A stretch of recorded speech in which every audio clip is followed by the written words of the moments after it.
خەڵکی مستەفای میروەیس هەبوو جارێک گایەکی باری پێ ئەبێ ئەچێتە سولەیمانی ئەگاتە بەر مزگەوتی مەلا مەحمووی نیزامی کاتی نوێژی عەسر ئەبێ گایەکە لە دەرەوە بەجێ دێڵێ و خۆی ئەچێتە مزگەوتەکە بۆ نوێژ کە دێتە دەرەوە سەیرەکە ئەوە مناڵێکی هەڵوا فرۆش تەبەقە هەڵواکەی لەو لاوە داناوە و سواری گایەکەی بووە بەو ناوەدا ئەیڕەتێنێ پێی ئەڵێ ڕۆڵە ئەوە بۆچی سواری ئەو گایە بوویت و وای لێەکەی ئەویش ئەڵێ وەڵڵا مامە لە ترسی ئەوە نەوەک بڕواو لە دەست بچێ پێی ئەڵێ وەڵڵا ڕۆڵە ئەگەر بڕۆیش تایە باشتر بوو بەلامەوە کە تۆ وا ئەیڕەتێنی ئەویش پێی دەڵێ مامە کەواتە وا بزانە ڕۆیشتووە بیدە بە منیش شکرت ئەکەم شکرەکەی منت بۆ ئەمێنێتەوە حوسێن قەرەداغی هەبوو لە نیوەی سەدەی بیستەمدا کوڕی شێخ مستەفای قەرەداغی بوو کە بە شێخ مستەفای متەسەڕیف بەناوبانگ بوو ئەم حوسێنە زەلامێکی ئەجگار قەڵە و ناکۆڵکار و قسە قوتیش بوو جارێک مناڵێکیان ئەبێ باوکی لێ ئەپرسێ حسی چیت بووە؟ ئەویش ئەڵێ قوربان هیچم نەبووە زاهیدەی ژنم کوڕی بووە باوکی پێ ئەڵێ چۆنە؟ ئەم ئەڵێت دەست ئەلێسێتەوە هێشتا ماچی ناکە باوکە ئەڵێ هەتی وا ناڵێم ئەڵێم جوانە یا ناشرینە لە وەڵامدا پێی دەڵێت قوربان ئەو لە من بێ و من لە تۆ بم ئەبێ چۆن بێ حەمەی نادر هەبوو لە سولەیمانی جارێک شێخ ڕەزا ئەچێتە ئەوێ کوت و پڕ لە ناو بازاڕا تووشی حەمەی نادر ئەبێ کە سواری کەرێک بووە چاوێکی لێمۆڕ ئەکاتەوە و بە توانجەوە پێی ئەڵێ تەماشاکە تەماشاکە کەر سواری کەر بووە حەمەی نادریش کوت و پڕ پێی ئەڵێ بەخوا شێخە لام وایە وا نییە چونکە من قەت نەمدی ئەم کەرە سواری تۆ بێ ئیتر شێخ ڕەزا وسکت ئەبێ کابرایەکی خەڵکی ئەم کوێستانە کە کورد بوو لە باوباپیریەوە لە شاقڵاو بەسوو مەولانا جێگیر بوو جارێک کوردێکی گەرمیانی لە زستانە ئەبێ بە میوانی گەرمیانیەکە سەیرەکە وا لێژنەدار خرایە ناو ئاگردانەکە ئەڵێ بەخوا برا ئێوە لەزەت ئەوەن لەو دارە وشکە زەنگانە کوێستانیەکە ئەڵێ بۆچی ئێوە نیتانە؟ ئەویش ئەڵێ ناوەڵڵا پێی ئەڵێ ئەی چی ئەسووتێنن؟ ئەڵێ برا شیاکە ئەکەین وە تەپاڵە و ئەیسووتێنین لە وەڵامدا پێی ئەڵێ جا برا بەڵک و ئەقڵی بڕی و ساڵێک مانگا گووی نەکرد ئەو کات چیەکەن؟ شێخ قادری سیامەنسوور ڕۆژێک لەگەڵ حەمید ئاغا قسە ئەکەن حەمید ئاغا بە شێخ قادر ئەڵێ ماڵی ئێمە هەر لە نەدیتی دوعای خێر بۆ تۆ ئەکەن و چاکەت ئەڵێن شێخ قادریش ئەڵێ لە نەدیتی بۆچی دوور نییە چاویان پێم کەوتبێ سەردار لە بۆکان باخێکی نایابی هەبوو چوار دەورەی بە دیوار گیرا بوو ڕۆژێک کابرایەک پەیژێک ئەبا ئەچێتە ناو باخەکە و دەست ئەکا بە میوە دزین لەو کاتەدا باخەوانەکە پەیدا ئەبێ ئەمیش خێرا پەیژەکەی ئەخاتە سەر شانی و ئەڵێ هەی پەیژە پەیژە بۆ فرۆشتن پەیژە کابرای باخەوان ئەڵێ کوڕە کابراوە چیەکەی لێرە ئەویش ئەڵێ پەیژە ئەفرۆشم پێی ئەڵێ پەیژە لە باخی منە ئەفرۆشی ئەڵێ برا پەیژەی خۆمە لە هەر کوێک ئەیفرۆشم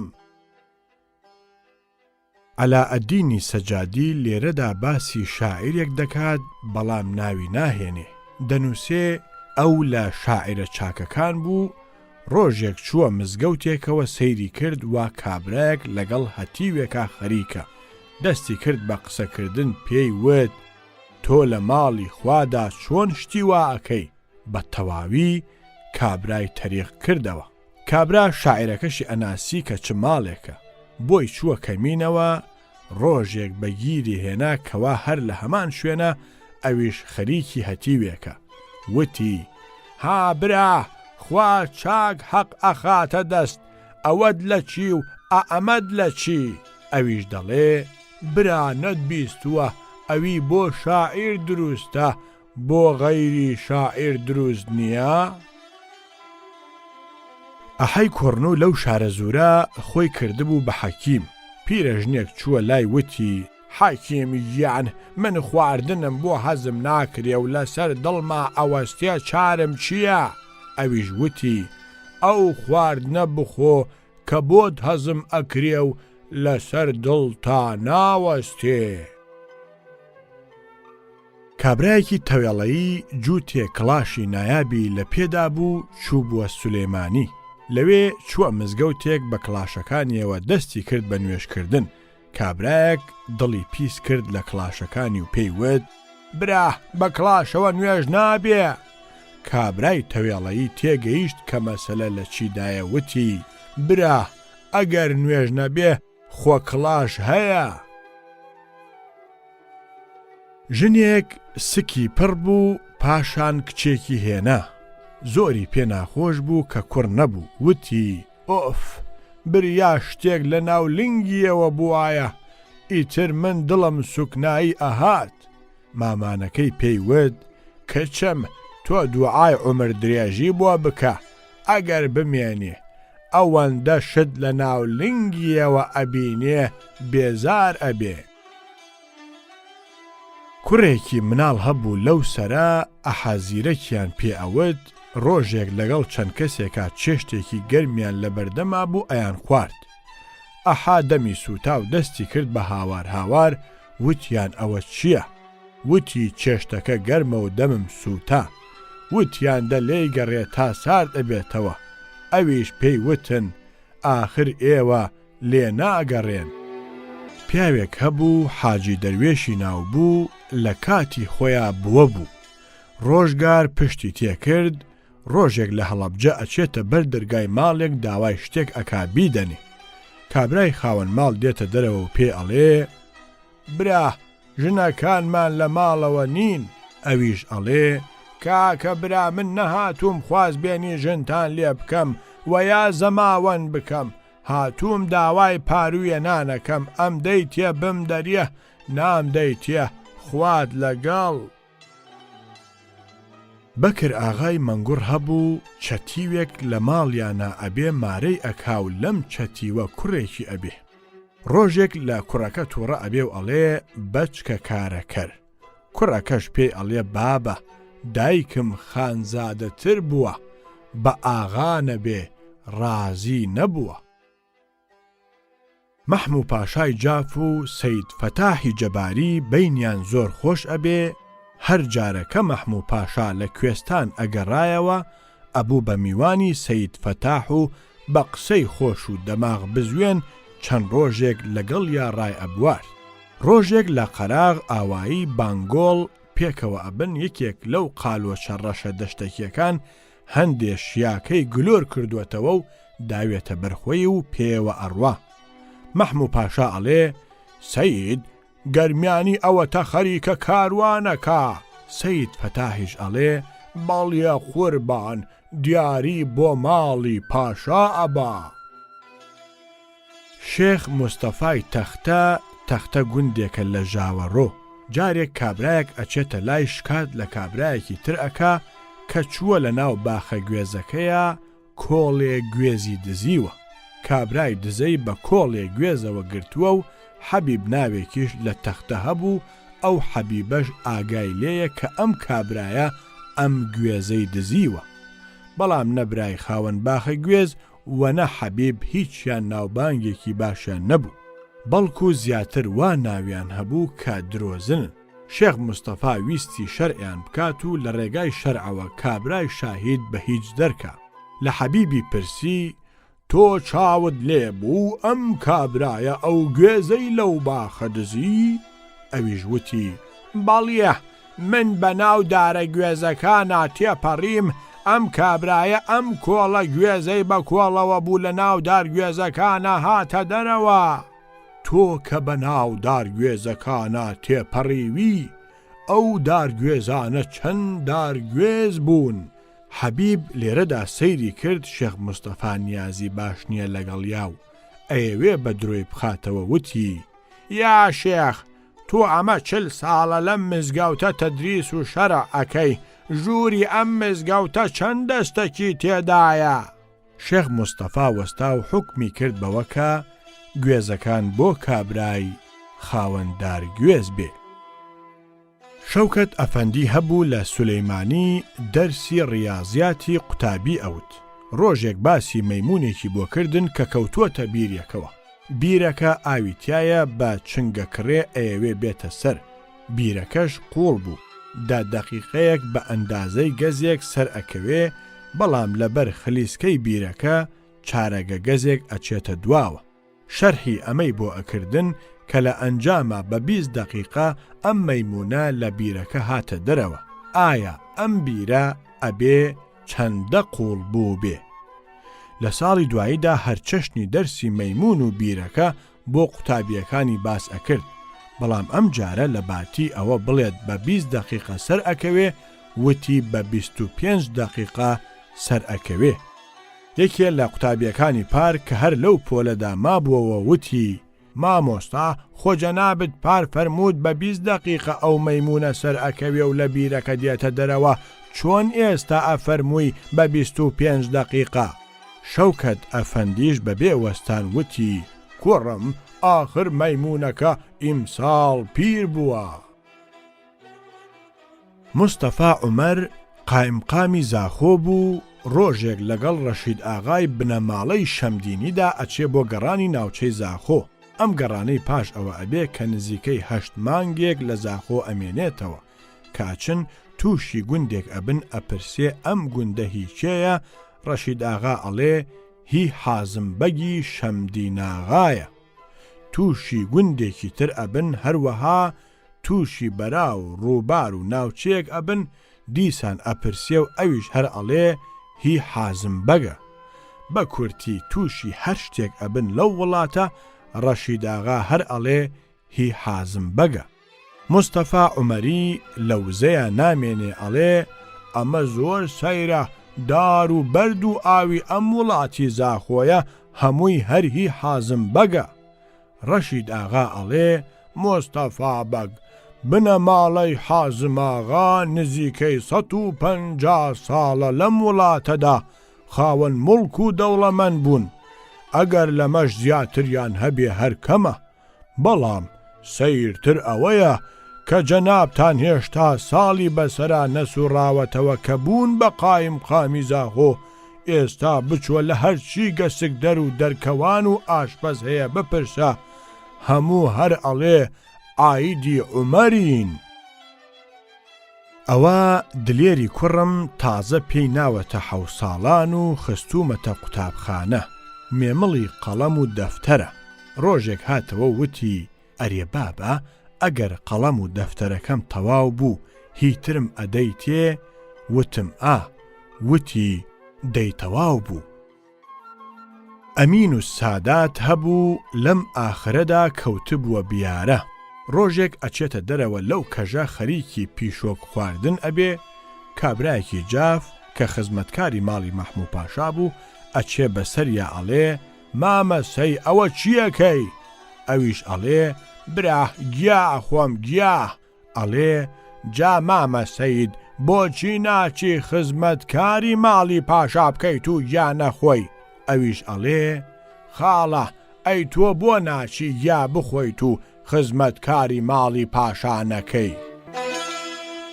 لە دانیشگای کوردی لە بەغدا لە پۆلی 3 قوتابیەکان واچوو بووە دڵیانەوە کە من کەسیان ناناسم و منیش هەروام پیشان ئەدان. ڕۆژێک کە ڕۆژی 28 چواری 1970 یەکەم سەعات دەرسی ئەوانم هەبوو، یەکێک لە قوتابیەکان کە ناوی عەبدوڕەحمان بوو وتی مامۆستا تۆ لە ناو ئێمەدا تەنها جەمیل هەمزە نەبێ کەسمان ناناسی. منیش گورج وتم کامەتە جەمیل. ئەویش هەر خێرا پەنجەی درێژ کرد بۆ جەمیل، وتی ئەوە تا. ئەحمەدی عەزیزاغا یەکێک بووە لە نوکتەبێژ و قسە خۆشەکانی سولەیمانی. ڕۆژێک کچەکەی پێی ئەڵێ بابە نازانم تۆ بۆ وا بەینت لەگەڵ دایکما تێک چووە و ئەو گفت و لفتەی جارانت لەگەڵی نەماوە. ئەویش ئەڵێ ڕۆڵە تا ئەو وەختە کە دایکت ژنی من و دایکی تۆ بوو ئەوە بوو ڕێک و پێک بووین، بەڵام لەو وەختەوە کە بووە بە دایکی من و ژنی تۆ وا بەم جۆرە تێک چووین. حاجی مەلا عومەری چۆمان دووبزی گێڕایەوە وتی ساڵی کولووەکە بوو. ئەفەندیەک هاتبوو ژارە کولەی هێنابوو بەو دەشتی هەولێرەدا ئەگەڕا، وتی هاتە گوندی گردەسۆر. مامۆستا مەلا شەریفی بشر لەوێ مەلا بوو و یەکێک بوو لە مەلا چاکەکانی ئەو وڵاتە. ئەفەندی مامۆستای بەگیر هێنا پێیوت مامۆستا چەند ئەستێرە بە ئاسمانەوە هەیە؟ ئەویش وتی نازانم. ئەفەندی وتی من ئەزانم. ئەم نازانمەی مامۆستا وای لە مامۆستا کرد بەجارێ هەموو شتێکی لێ تێکدا و ئەفەندی بە تەواوی خۆی قیت کردەوە و بەڕاستی لە سەرەوە بوو. هەموو جاریش دەستی بە سمێڵیان دەهێنا ئەیوت ئێوە هیچ نازان و هەروە بە خۆڕایی هاتوونەتە ناوەوە. لەو کاتەدا کرمانجێک هەبوو ناوی عەزیز بوو، هات بەسەرا و سەیری کرد مامۆستا زۆر حاجزە بەدەست ئەفەندیەکەوە. وتی مامۆستا ئەوە لۆوە حاجزی. وتی وەڵڵا حەزیز ئەم ئەفەندیە شەڕی کردیمە. وتی لۆ. وتی پرسیارێکی وای لێ کردیمە نایزانم و ئەویش دەرێ من دەیزانم، بەوە بە تەواوی سوارم بووە. عەزیز وتی مامۆستا ئەتەوێ من وەرامی بدەمەوە؟ وتی جا حەزیز لۆکەیتە. حەزیز ڕووی کردە ئەفەندی وتی ئەرێ ئەفەندی ئەو بەستۆڕەیە چەند بەردی تێدایە؟ ئەفەندی وتی نازانم. عەزیز وتی ئەفەندی تۆ لە هەردی نەزانی لە ئاسمانی کو دەزانی؟ وتی ئەفەندی وشک بوو ئیتر هیچ نەهاتە قسە. ئەو سەرەی کە دایخست بەرزی نەکردەوە هەستا لێیدا ڕۆیشت. ئەمجا عەزیز کەوتە جنێودان پێی. حەسەن بەگی جاف گێڕایەوە وتی ساڵی 1930 تۆفیق وەهبی کرابوو بە متەسەڕفی سولەیمانی. فەقێ محەممەدی هەمەوەن مدیری ناحیەی بازیان بوو، دەستەیەکی زۆر لە سولەیمانیەوە هاتبوون بە پیر متەسەڕیفەوە. یەکێک لەو کەسانە کە هاتبوون عیززەت تۆپچی بوو. ئێمە هەموو لای فەقێ محەممەد بووین. قایمقامی چەمچەماڵ بە تەلەفۆن بە فەقێ محەممەدی وت ئەوانەی هاتوون بە پیر متەسەڕیفەوە کێن و کێن. ئەویش ناوەکانی یەکەیەکەدایە تا هاتە سەر عیززەت ئەفەندی. وتی عیززەت. قایمقام پرسی کام عیززەت؟ عیززەت ئەفەندیش خۆی ڕاوەستاوە و بیرەیەکی ساردی بەدەستەوەیە ئەیخواتەوە. وتی با بێژین عیززەتی خولەی فاتە درێژ. عیززەت ئەفەندی ئەمەی لە دڵا پێخۆش نەبوو، بەڵام هیچ دەنگی نەکرد. تەلەفۆن داخرایەوە و هەموو دانیشتوین چاوەڕێی هاتنی متەسەڕیف ئەکەین. فەقێ محەممەد ڕووی کردە عیززەت ئەفەندی وتی عیززەت ئەوە چییە خۆیتەوە؟ عیززەت ئەفەندیش هیچ سێودووی لێ نەکرد، بە دەنگێکی بەرز وتی فەقێ محەممەد ئەوە جۆیە، تۆ بە کاڵی ئەی خۆی من بە تەڕی. پیاوێک هەبوو لە سنە مەولوو، دراوسەیەکیان هەبوو ئەسکەری ناو بوو. ئەسکەر لەوانە بوو چەوری ئەدا لە سمێڵی و ئەیوت چێشتەکەمان چەور بوو. بەدەمی شێوە قورقێنە درۆزنەی لێ ئەدا. ڕۆژێک مەولوو سەبەتە سێڤزەمینی ئەبردەوە بۆ ماڵەوە، ئەبوایە بەبەر دەرگای ماڵی ئەسکەریشا بچوایەتەوە، نەی ئەویست ئەسکەر بەمە بزانێ. سەری سەبەتەکەی داپۆشی بوو کە بەوێژدا تێپەڕی. ئەسکەر لەبەر دەرگادا وەستا بوو لێی پرسی مەولوو ئەوە چەس لە ناو ئەو سەبەتەدا داد پۆشیگا؟ مەولوش ئەڵێ ئەسکەر ئەوە ئەو چتەس کە گەرەکمە ئێوە نەزانن چەس. مستەفا نەریمان گێڕایەوە وتی حەیدەر لە هەولێر ئەمری خوای کردبوو من لە کەرکووک بووم. دەستەی مامۆستایانی سولەیمانی هاتن بۆ کەرکووک و پێکەوە لەگەڵ مامۆستاکانی کەرکووکدا چوین بۆ هەولێر بۆ پرسە. ڕۆژی سێیەمی پرسەکە بوو ئەمانویست زوو بگەین بۆ لای ئێوارە چوینە هەولێر جێگای پرسەکەمان نەئەزانی. چوینە بارەگای پارتی بۆ ئەوە ئەوان بمان بن کە چوین ساڵح شێرە لەوێ بوو. تۆزێ لۆمەی ئەومان کرد کە بۆچی تەلەفۆنێ شتێکی بۆ نەکردوین تا ئێمەش بمانزانایە و زوو بهاتینایە. ئەویش وتی برا لۆمە لەسەر خۆتانە بۆچی زوو تەلەفۆنێ شتێکتان نەکردووە بپرسن کێ ماوە کێ مردووە تا منیش خەبەرم پێ بدانایە. دیسان گێڕایەوە وتی لە سەردەمی سوورسووریەکەدا هەر ئەم ساڵح شێرەیە وەکو گەڵای دار جنێوی ئەدا بە سوورەکان و سەرباری ئەوەش سەر ئەکەوت بۆ لینین و ستالین. سوورەکان چوونە لای پارتیەکان لە هەولێر وتیان ئێستا ساڵح شێرە جنێو بە ئێمە ئەدا ئەوا لێی ناگرین، بەڵام بۆ سەر ئەکەوێ جنێو بە لینین و ستالینیش ئەدا ئێمە ئەمەی لێ هەڵ ناگرین. لە بارەگای پارتیەوە ساڵح شێرەیان بان کرد بۆ محاکەمە و لێیان پرسی کە تۆ شتی واد وتووە ئەوە سوورەکانیش دانیشتون. ئەویش لە باتی ئەوە بڵێ نەموتووە وتی بەڵێ وتومە. وتیان جا چۆن شتی وا ئەڵێ کارت چییە بەسەر ئەوانەوە؟ وتی برام ئەگەر یەکێ تووڕە ببێ لە یەکێ هەر هار و هاجی بکە پێی ئەڵێ سەگی سەگباب، ئەگەر باوکە کەرام باوگاوەکەت باش بوایە ناجستنێکی وەکو تۆی لێ نەئەکەوتەوە.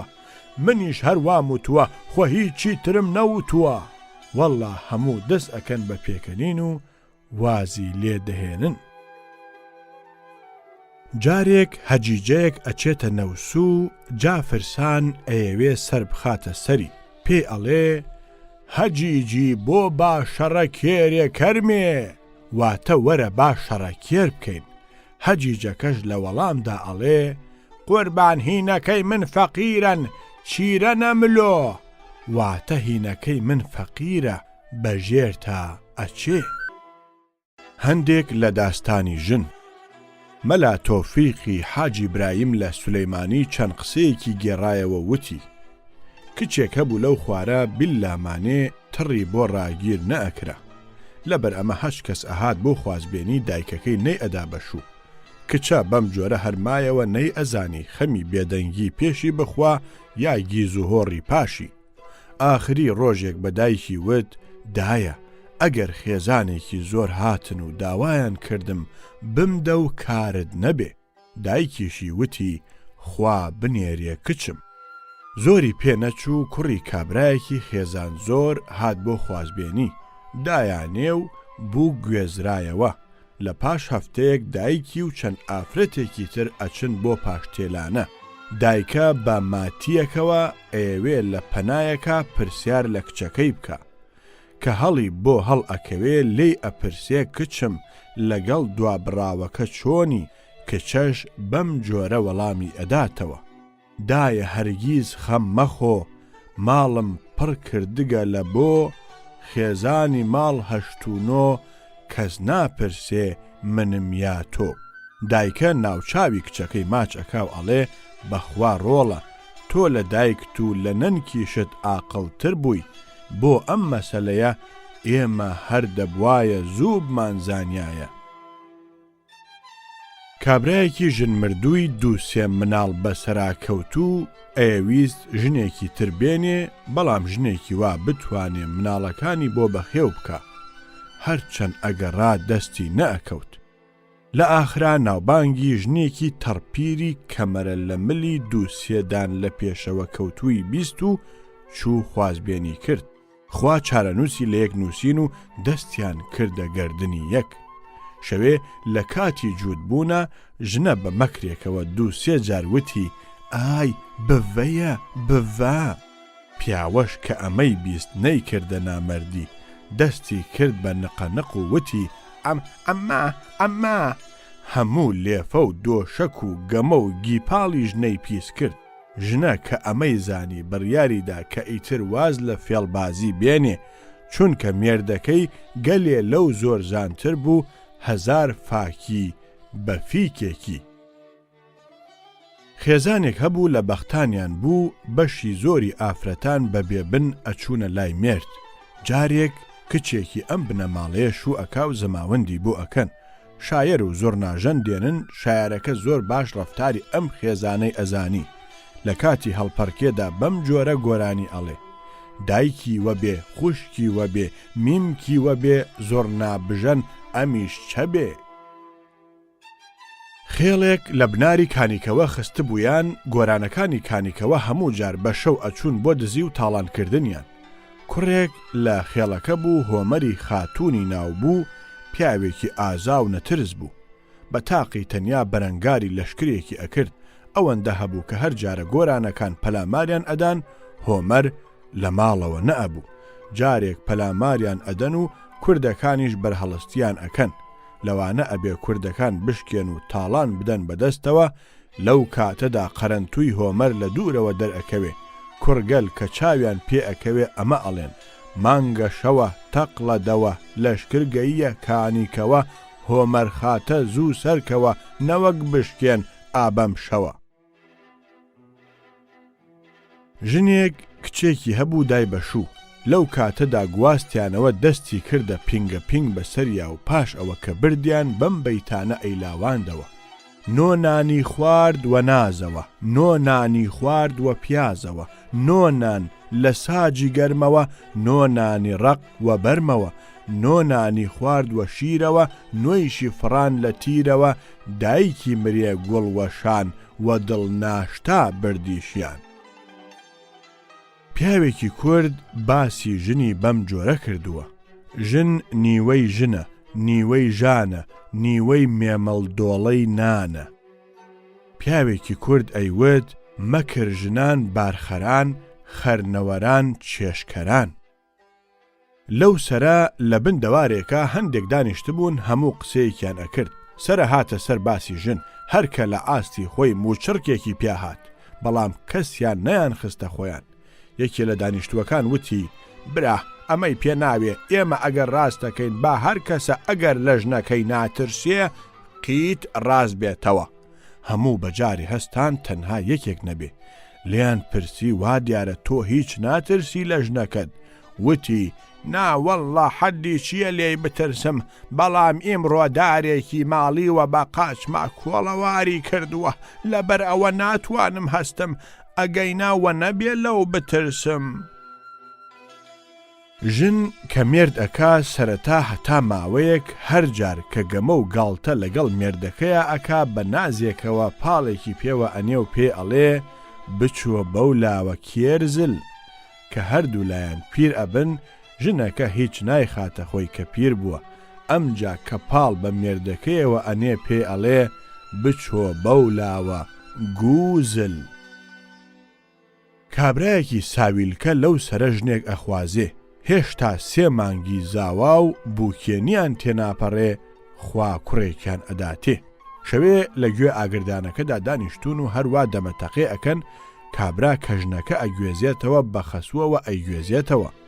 خەسووەکەشی دانیشتووە ڕووی تێ ئەکا و پێ ئەڵێ ماشەڵڵا ئەم کچەی تۆ بە بەرەکەتە هەروە زوو هەر بە 3 مانگ جارێ کوڕێ بێنیە زۆری پێ ناچێ منیش ئەوەنە کوڕ و کوڕزامە بێت تا ئەبم بە حەمەخانی بانە هەموو ئەو ناوە دائەگرم.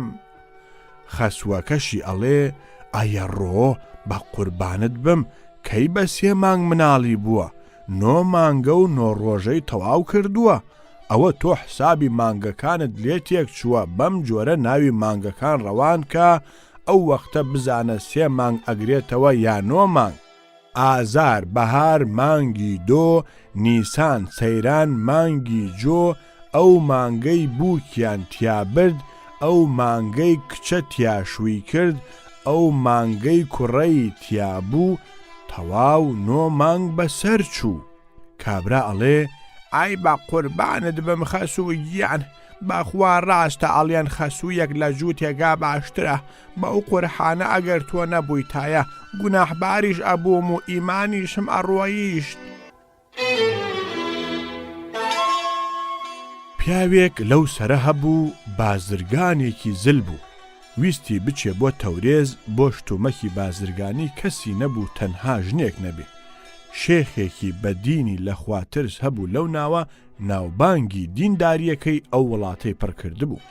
هەستا چووە لای و پێیوت قوربان من بۆ تەورێزە چم دنیا هەزار مردن و ژیانی لە ڕێگەدایە. ها ئەوە کیسە ئەمە 1000 قەرانە ئەگەر تا 6 مانگی کە نەهاتمەوە بیدە بە ژنەکەم و پێی بڵێ گەردنم ئازاد کاو ئەمەش حەق و حقوقەکەیەتی. شێخ کیسەکەی لێوەرگرت و وتی ئیشەڵڵا بە بێمزەڕەتی ئەگەڕێیتەوە. کابرا لێیدا ڕۆیشت. زۆری پێنەچوو ژنە کەوتە تنگانەوە و ناشزانێ ئەم پارەیە لای شێخەیە وردە وردە دەستی کرد بە فرۆشتنی شتومەکی ناوماڵ. هەر شتێک هەبوو نەبوو فرۆشتی و مێردەی هەر نەهاتەوە.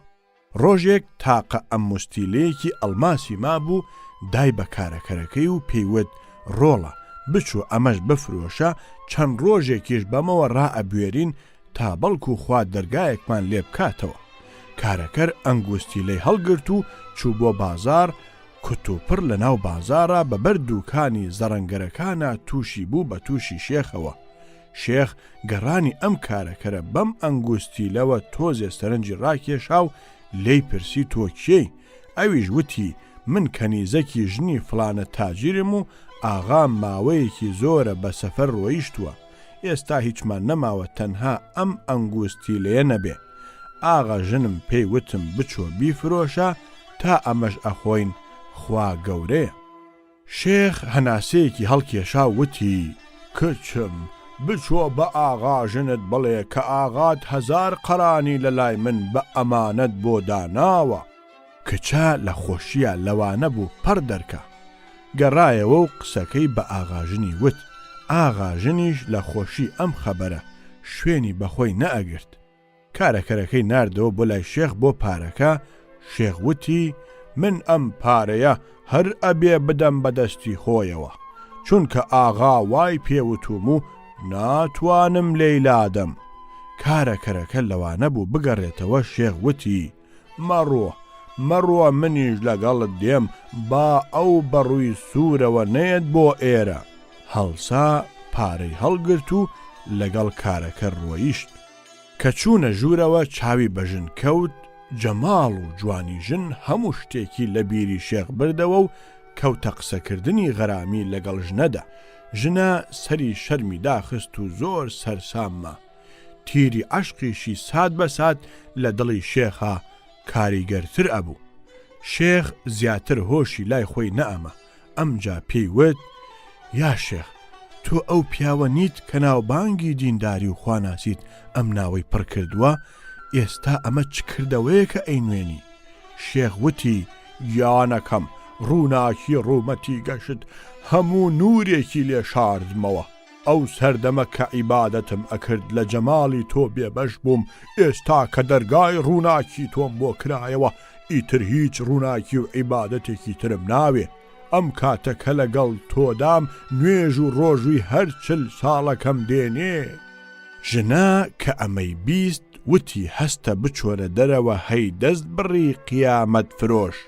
ئەمە بوویت شێخە بەناوبانگە خواناسەکە هەستە بچۆرە دەرەوە بە شەرمەزاریەوە لام دامەنیشە و پارەی تۆیشم هەر ناوێ. شێخ بە شەرمەزاری و بە دڵی پڕ لە کڵپەی عشقەوە پارەی هەڵگرت و هەستا چووەوە. ئەمجا ژنە کەوتە سەر ئەوە کە فێڵێک بدۆزێتەوە بۆ ئەوە ئەم پارەیە لەم خوانەناسە بسێنێتەوە. هیچی بە بیرا نەهات تەنها شکاتکردن نەبێ. هەستا چوو بۆ لای پادشا لەسەر ئێعتیباری ئێستا چووە لای ڕئیسی تەشریفاتی کە ڕئیس چاوی پێکەوت ئاگری جوانی لە دڵیا کڵپەی سەند و دەستی کرد بە قسەکردن لەگەڵیا. لە پاش گەلێ قسەکردن ڕئیس پێیوت تۆ ناگەیت بە پادشا تا ئەوەی من ئارەزوو ئەەکەم لەگەڵم نەکەی. ئەو وەختە پادشایشی ناوێ، تۆ چۆن ئارەزوو ئەەکەی وات بۆ ئەەکەم. ژنە کە ئەمەی بیست بە بێدەنگی گەڕایەوە. ڕۆژی دوایی هەستا چووە لای داروغا و شکاتی بەر ئەو خست کە داروغا چاوی پێکەوت لەو کابرای پێشوو خراپتر. پێیوت: بینایی چاوم چاو لە تۆ پۆشین ئیشی پیاوی عاقڵ نییە. ئەگەر بێت و لە ئاوی ژیانت تاقە لێوانێک وەربگرم سرم لە ڕێتایە و جارێکی کە پێویستت بەو جۆرە پارانەش نابێ. ژنە دیسان دەستی لە میشگیر نەبوو گەڕایەوە. بۆ ڕۆژی دوایی چوو بۆ لای قازی. قازی کە چاوی بە نێونیگای ژنەکەوت، ئەوەی لە قوتابخانەوە خوێندبووی تا ئەو وەختە هەمووی لە فکر چووەوە. پێیوت: ڕووناکی دنیای دنیاداران چی تۆی هێناوەتە ئێرە؟ ژنە کارەساتی شێخی بەرماڵفرۆشی بۆ گێڕایەوە. قازی وتی: ئارام و هێزی شەیدایان شەرع ئەفەرموێ دەعوا ئەبم بە شاهدت ئەگەر لە سێبەری باڵای نەونەمام تا جارێک بە پاسەوان وەرم بگری. ژنە کە ئەمەی گوێ لێ بوو سەرێکی بادا و دەستی لەویش بڕاو گەڕایەوە. کە هاتەوە بە کارەکەرەکەی وت بچێت لە لای دارتاشێک سندوقێکی گەورەی بۆ دروستکا و ئەم سندوقە 3 خانە بێ و هەر خانەیەک دەرگای خۆی پێوە بێ. کارەکەر چوو سندوقی دروست کرد و هێنایەوە. ئەمجا پێی وت بچێت بە ڕئیسی تەشریفاتی بڵێ کە سەر لە بەیان تەشریفی بێت بۆ ماڵی ئێمە. لەوێشەوە بچێت بە داروغا بڵێ لە چێشتەنگاوە ئەویش بێ. کە لەوان بووەوە بچێت بۆ لای قازی پێی بڵێ لە وەختی نێوەڕۆدا ئەویش خانم بانگهێشتنی بۆ کردووە. لە پاش ئەوان بچێت بۆ لای شێخ کە پاش نیوەڕۆ بێت بۆ ماڵ خانم لەسەر ئارەزووی ئەو ئەبزوێتەوە. کارەکەر چوو هەموو ڕاستپێریەکانی بە ئەنجام گەیاند. ئەو شەوە ڕۆژ بووەوە کە کەوتە بەیان تەقا لە قاپی درا و کارەکەر چوو بۆ دەرگا سەیری کرد ڕئیسی تەشریفاتیە. خانم چوو بە پێشوازیەوە و هێنایە ژوورەوە لە پاش دانیشتن و هەندێک قسەکردن دەنگی تەقەی قاپی حەوشە هات. کارەکەر چوو هاتەوە وتی داروغای شارە هاتووە. ڕئیسی تەشریفاتی ڕەنگی لە ڕووبڕاو وتی بۆ خاتری خوا چەم لێ ئەکەی. خانم وتی وەڵڵا بەم دەم و دەستە هیچ شوێنێک نییە، تەنها ئەو سندوقە نەبێ 3 خانەی هەیە، ئەچیتە هەر کامێکیانەوە بچۆ. ڕئیس چووە ناو یەکێ لە خانەکانە و خانم هەر خێرا هەستا دەرگاکەی لەسەرداخست. تا ئەم ئەمانەی کرد داروغا هاتە ژوورەوە و دانیشت و کەوتە باسی غەرامیات و عەشقێنی. خانمیش کەوتە پشی پشی لەگەڵیا کوت و پڕ دەنگی تەقەی قاپی هات. کارەکەر چوو بە شوێن دەنگەوە هاتەوە وتی قازی تەشریفی هێناوە.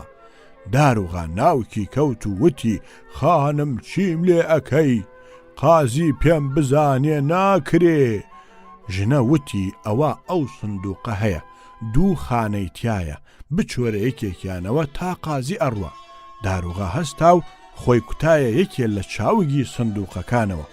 خانم هەستا و دەرگای لەسەر داخست.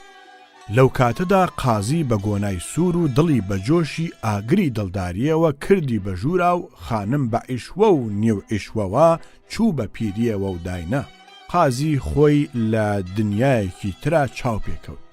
خۆی لە شوێنێکە چاو پێکەوت کە دڵڕفێنەکەی شرابی ئاڵی لە لێوی خۆی ئاڵتر ئەدا بەدەستیەوە. قازی لە دەریای 2 جار سەرخۆشیدا مەلەوانی ئەکرد، کوت و پڕ دەنگی تەقەی قاپی هات. کارەکەر چوو بە شوێن دەنگەکەوە و هاتەوە وتی شێخی پیری پیرانە و لەم شوێنەدا میوانە. قازی کە ناوی شێخی بیست ڕوومەتی سووری بوو بە بەی زەرد.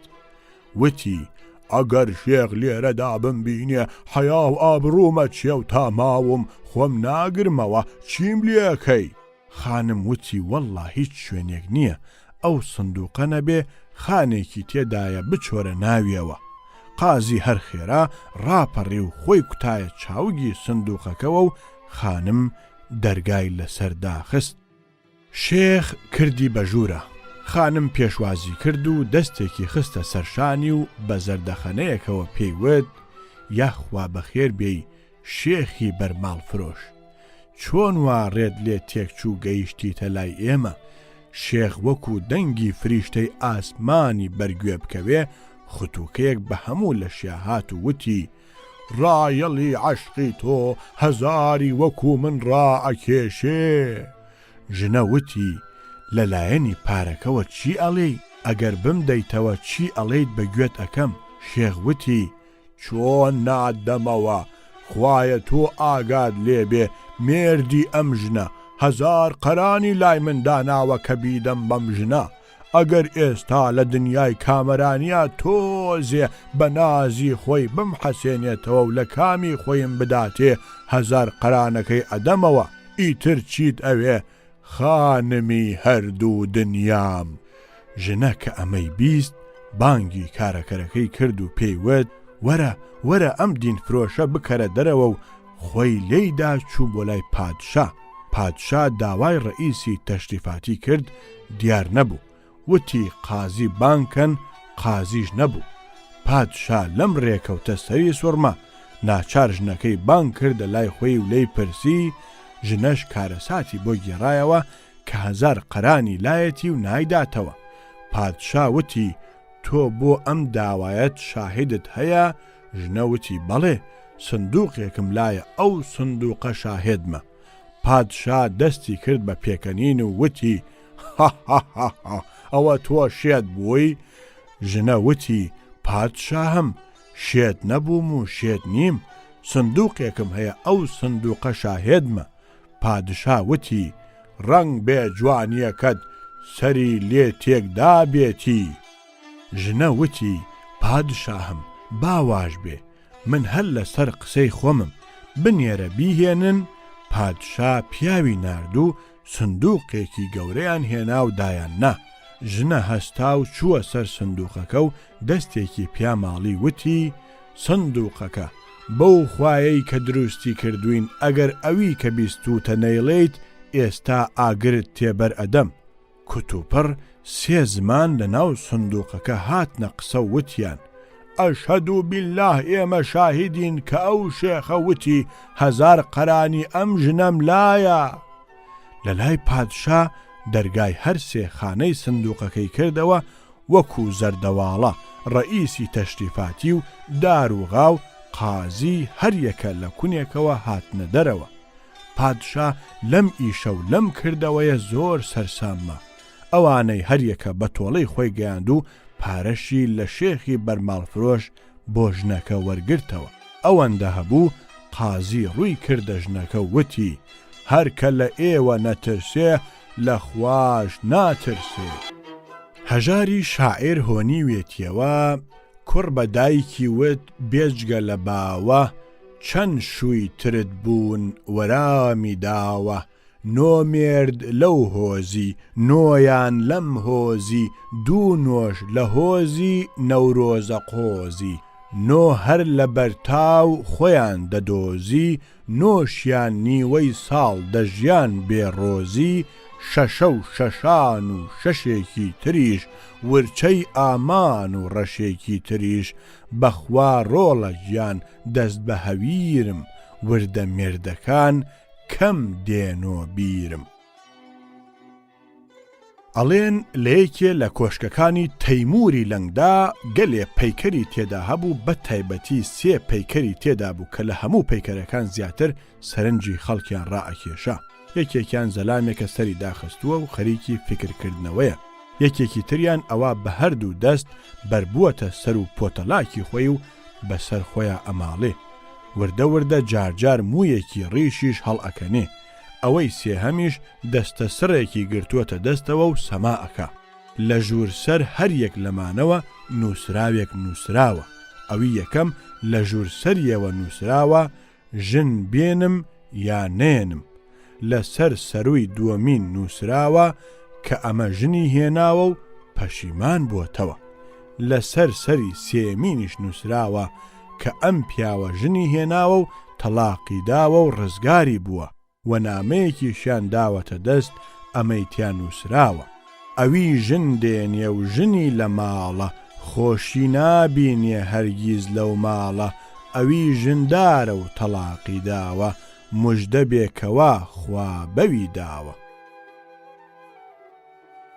لەو کوێستانی سەرسنووری تورکیایە لە گوندی باڤوو پیاوێکی زۆر لە خواترسی بە نەخوێن پاک هەبوو بە ناوی پیرانەوە ناوی دەرکردبوو. ژنێکی هەبوو خەجەی ناو بوو. ئەم پیرانە لەو ڕۆژەوە بلۆقی بوو تەرکی دنیای کردبوو. لە ئەشکەوتێکی دوور لە گوندەکەوە خەریکی خواناسی و نوێژ و ڕۆژ و زیکر و فکر بوو. بە هیچ جۆر توخنی ئاوەدانی نەئەکەوت. بە تەواوی دوور لە بێگانە و نزیک لە یەگانە بوو. خەجێ جارجار نانێکی بۆ ئەبرد و بەو نانە قنیاتی ئەکرد. نزیک بوونەوەی لەخوا بە تەواوی تێری کردبوو لە دنیا. بەم جۆرە 40 ساڵی ڕەبەق خەریکی عیبادەت و خواناسی بوو. تەمەنی جوانی ئەو خەجەی ژنی لە بەهاری گەنجیدا کەوتە خەزانی پیری. دانکەل و چاوکز و گوێی هەردووکیان گران بوو. بەڵام پیران لە مەعنەویاتی پیران بەشێکی وەرگرت و بە تەواوی جێگای خۆی بەهۆی دووربوونەوەی لە دنیا لە کۆڕی خواناسانە تەخت کرد.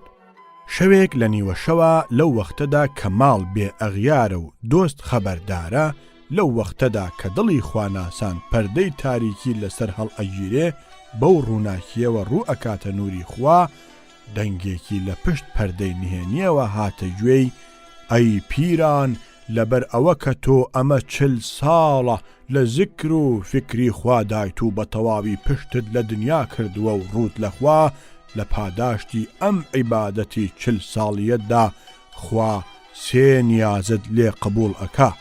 جا خۆت سەرپشک بە 3 شت داوا بکە، خوا بەهاناتەوە دێ هەر 3 شتەکەت بۆ بەدی دێنێ. پیران لە بیستنی ئەم دەنگە تاسێک بردیەوە و هەروە سەری سوڕما و هەروە کەوتە دەریای خەیاڵەوە. وتی: ئەمە ئەبێ دەنگی شەیتان بێ و بیەوێ لە خشتەم بەرێ.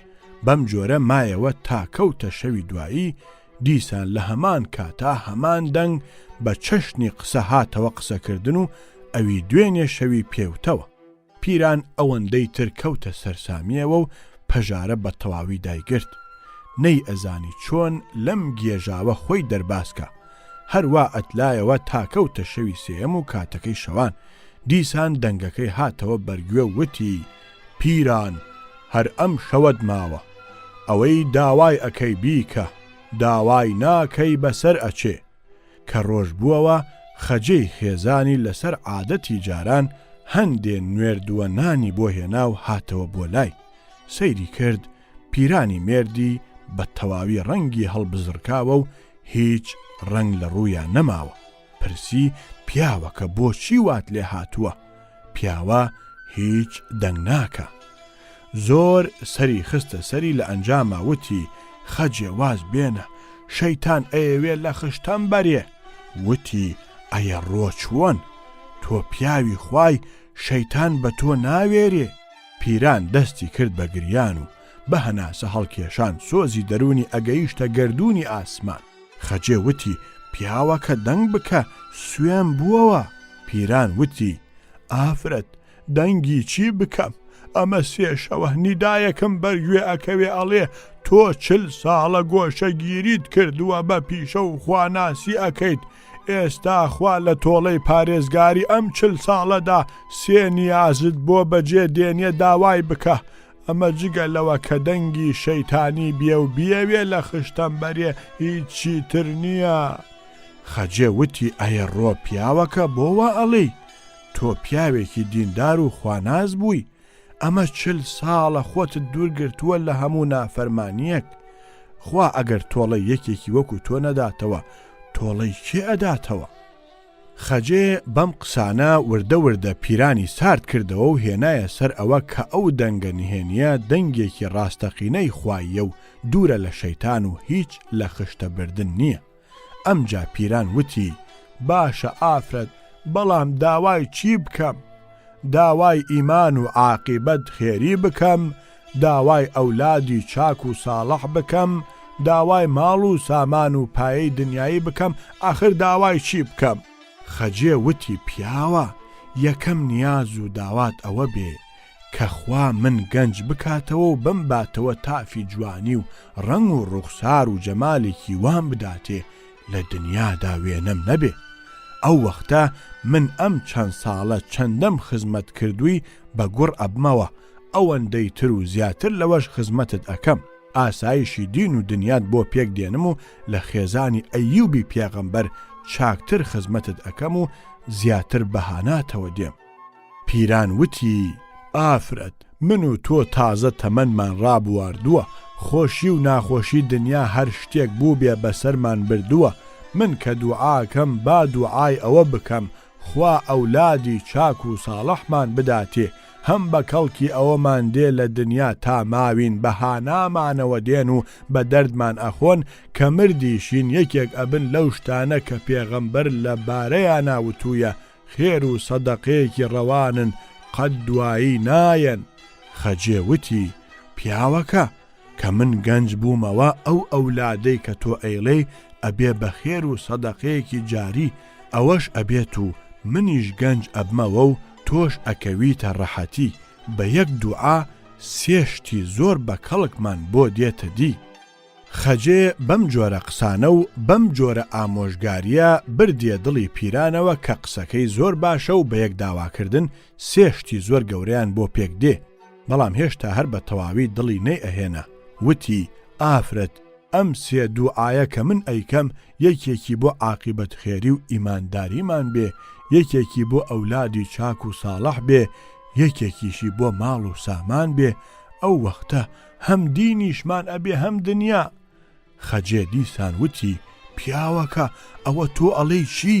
سێ نیازەکە بۆ لە شتێکە ئەخەیتە کار کە ئەو سێشتە بە یەک دوعا جێبەجێ ببێ کە من گەنج بوومەوە ئەو وەختە بە سانایی ئەتوانم خزمەتی مناڵەکان بکەم، ئەو مناڵانەی کە لە من و لە تۆ بن ساڵح و چاک ئەبن کە گەورەش بوون ئیش و کار ئەکەن لە بەرهەمی ئیش و کارەکەی ئەوانە دەوڵەمەند و خاوەن سامانیش ئەبین، بەهۆی چاکە و سەلاحەتەکانیشانەوە سەدەقەی جاریشمان بۆ دروست ئەبێ.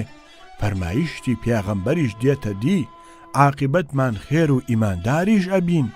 پیران قسەکانی خەجێ بە تەواوی کاری تێکرد و بڕیاریدا کە یەکەم دوعای جوانبوونەوەی خەجێ و بە ئاواتگەیشتنی خەجێ بێ. شەوی دوایی لە نیوە شەوە چووە سەر بەرماڵ، دەستی بەرز کردەوە و داوای ئەوەی کرد لە خوا کە خەجەی خێزانی بچێتەوە تەمەنی گەنجی و جوانیەکی باشی بداتێ. نزای پیران لە گۆشەی ڕەشماڵانە جێگیر بوو. بەیانی کە هەستان سەیری کرد خەجێ ئەو خەجەیە نەماوە. ناسک و نازدارێکە نەبخۆیت و نەبکەی، هەر تەماشای گردنی بکەی.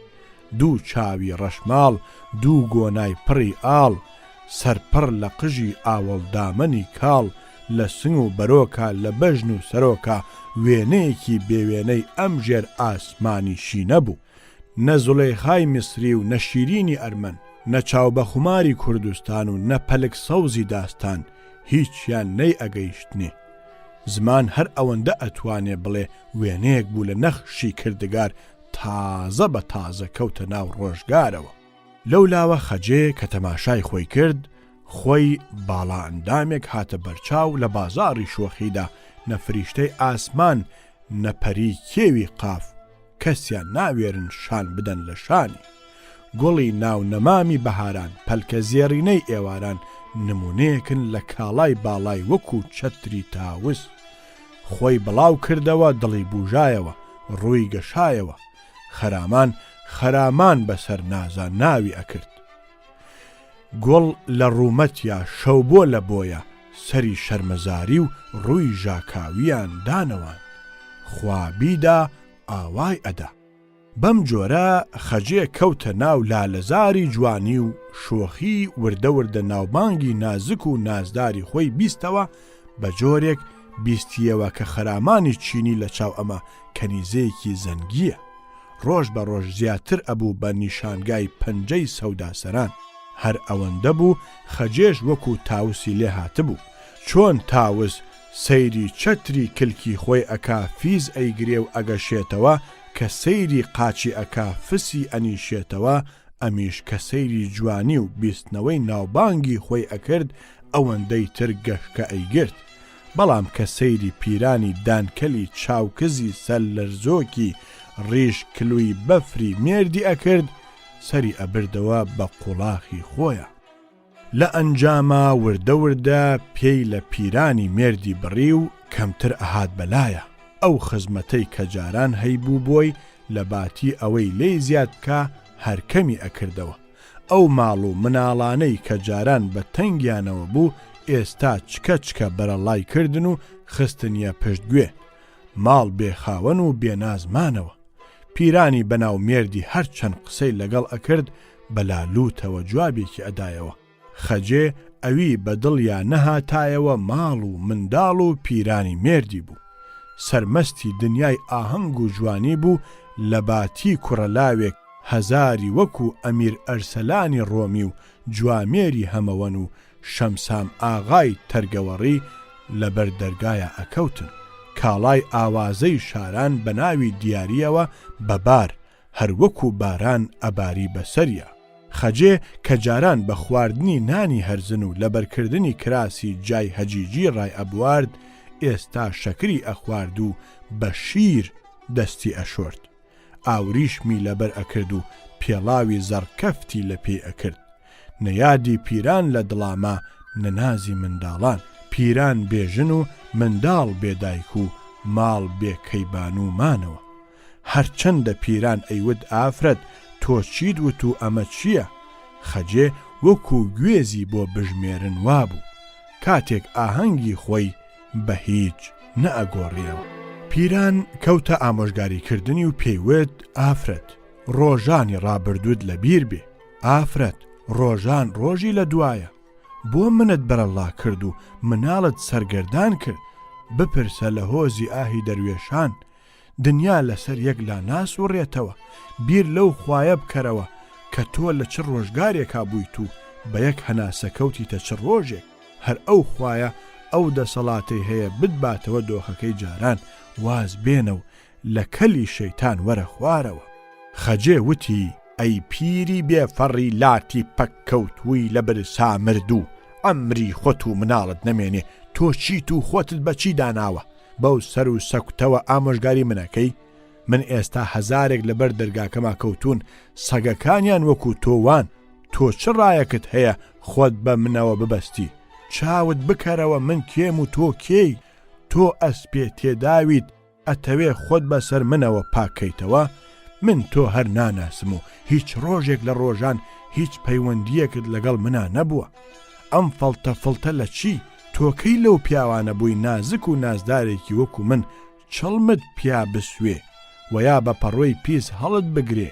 ئەم نابەجایەی ئێستا کردت جارێکی کە نەیکەیتەوە. ئەگینا ئەڵێم بەو کەسانە کە لە بەردەرگاکەما کەوتون زیندە بە چاڵت کەن. تۆ ڕایەی ئەوەت ناکەوێ من مناڵم لە تۆ بوو بێ. مناڵی چی و شتی چی؟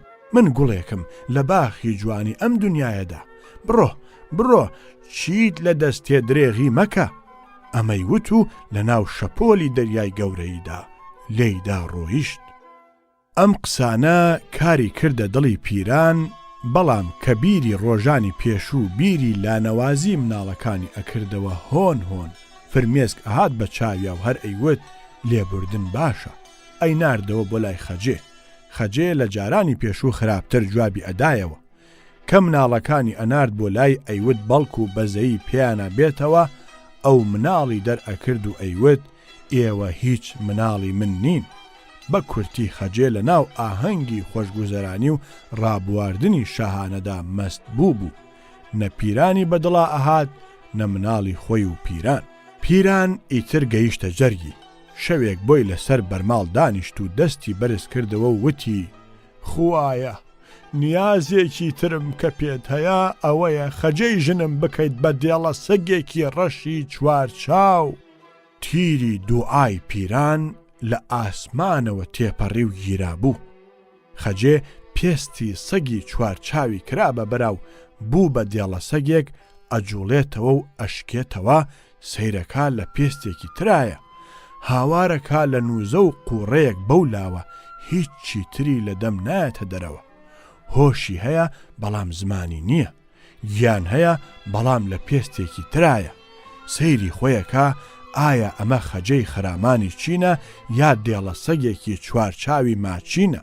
ئەمەی ئێستا خەوە و ئەی بینێ یا ئەوەی پێشووی خەو بووە و ڕۆیشتووە ئەتلێتەوە و ئەپلێتەوە ئەیەوێ قسە بکا قسە نییە هەر کەس دێ بەلایەوە لە باتی چاو بە خوماری کوردستان سەگێکی گەرمیان ئەبینێ ئەڵێی چاو بە خومار فریشتەیەک بوو باڵی گرتووە ئێستا لە شوێنی ئەوە سەگێک جێی گرتووەتەوە بەرەبەرە دەوری ماڵە گەورە چۆڵ بوو ئاغا و جووتیار کەوت نەگەڕانەوە هەرکە بۆ دیار کەنیزەکانی کارەکەر ڕوویان تێکرد و کەوت نەگەڕ لە باتی سینی شیر و شەکر بوو بە فڕێدانی لەتکەنان و لولاقی کەر لە باتی باوەشێنی نازداران بوو بە لوتەشەقی ڕێبواران لە باتی دەنگی های و هووی سەرخۆشانی ئەوداڵی دوی بەشان دەسڕۆک بوو بە دەنگی ئادەی چخە لەو کسۆک ئەو بارەگا ئاوەدانە بوو بە کاولە و وێرانە خەجێ نووزەیەکی لە زەوی و یەکێکی لە ئاسمانە هەرکە بەلایە ئەڕوا ئەم سەیری ئەو ئەکا و ئەو سەیری ئەم ئەکا ئەم بە چاوی بە بەزەییەوە ئەنووزێنێ و ئەو بە چاوی خەشمەوە ئەبۆڵێنێ دەنگ و باسی سەردەمی ئەم و پیران لە ناو خەڵکە هەبوو یەکی ئەیوت ئەمە خوای پیرانە یەکی ئەیوت ئەمە دێڵە سەگی گوێ ئاگردانە ئەوەی لێرە بوو فریشتە بوو ئێستا لە ئاسمانە هەتا یەکی گرت قسەی ئەم هەموانە گشت وتیان ئەمە ئاه و نزوڵەی شێخی پیرانە ئەی خەجەی بەدبەختی ئاخر شەڕ هیچ چارت نییە ئەوە نەبێ پەنابەریتە بەر ئەشکەوتەکەی پیران خەجێ ئەمانەی هەموو گوێلێیە بەڵام ناتوانێ قسە بکە لە نووزە بەولاوە زمانی ناگەڕێ بە شتێکی تر هەرچەندە سەیری شەکا کەسێک نییە بەدادیا بگا و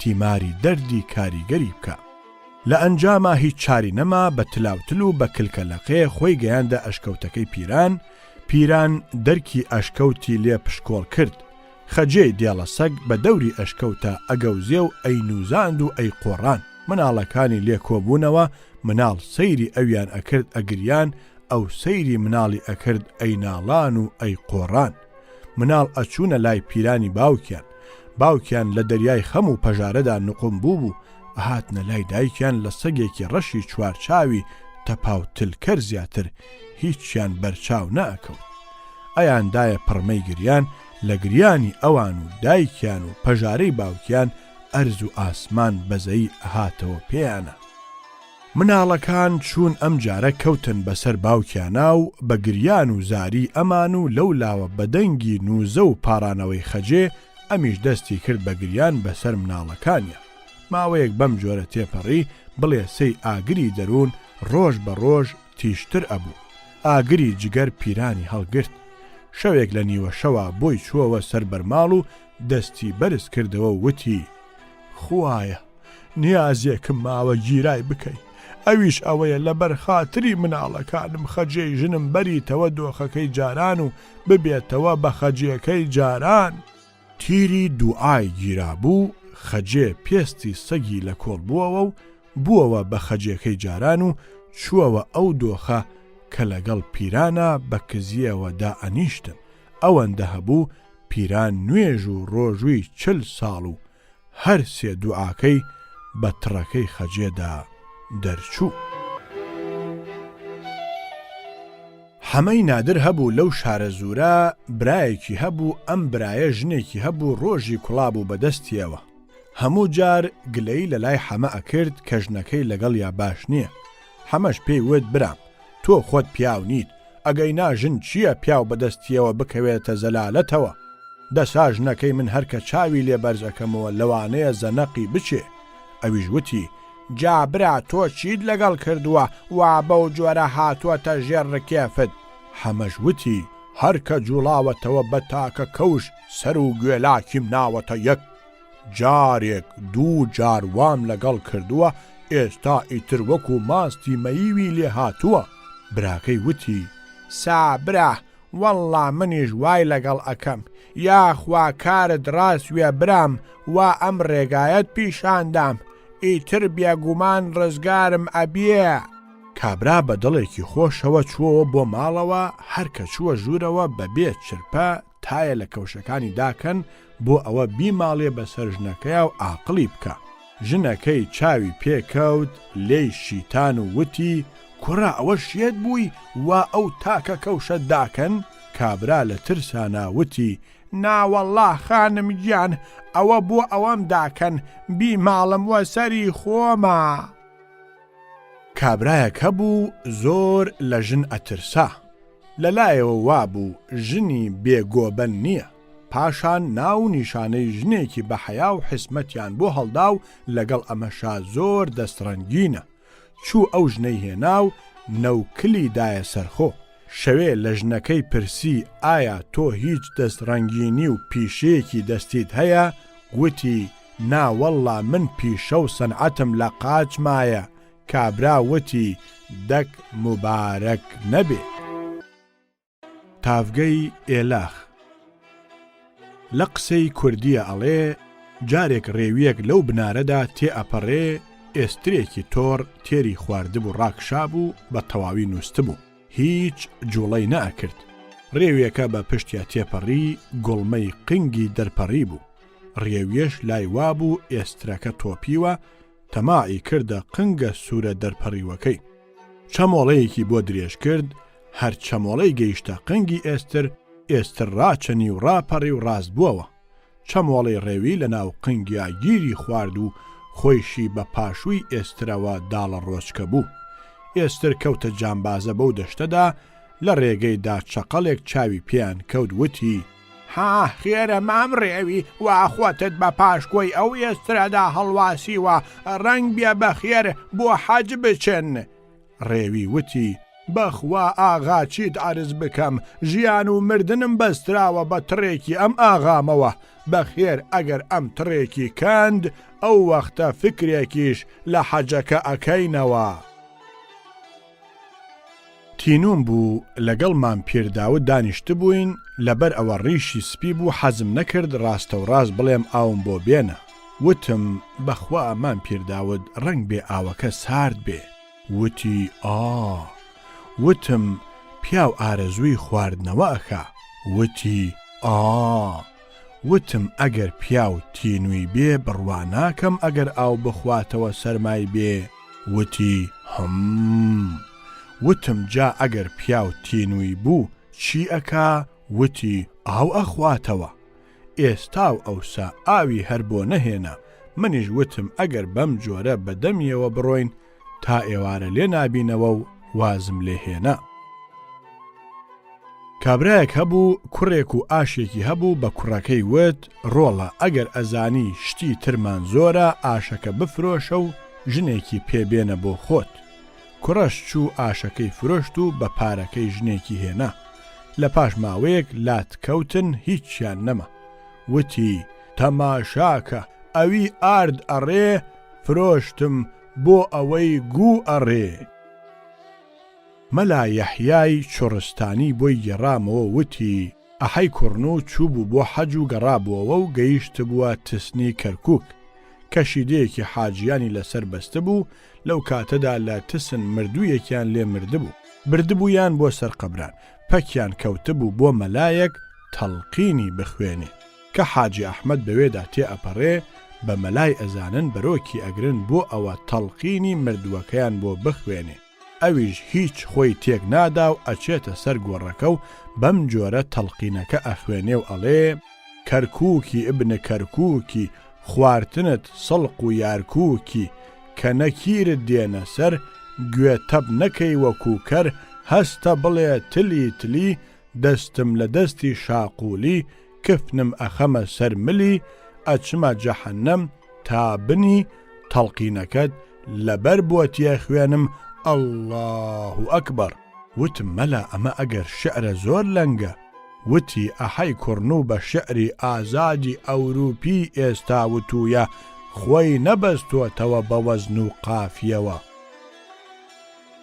ساڵێک والیەک ئەچێتە دووسخورماتوو لەو ئیشانە کە ئەیکا یەکێکیان ئەوە ئەبێ کە خەڵکەکەی ئەوێ فێری نوێشکردن بکە.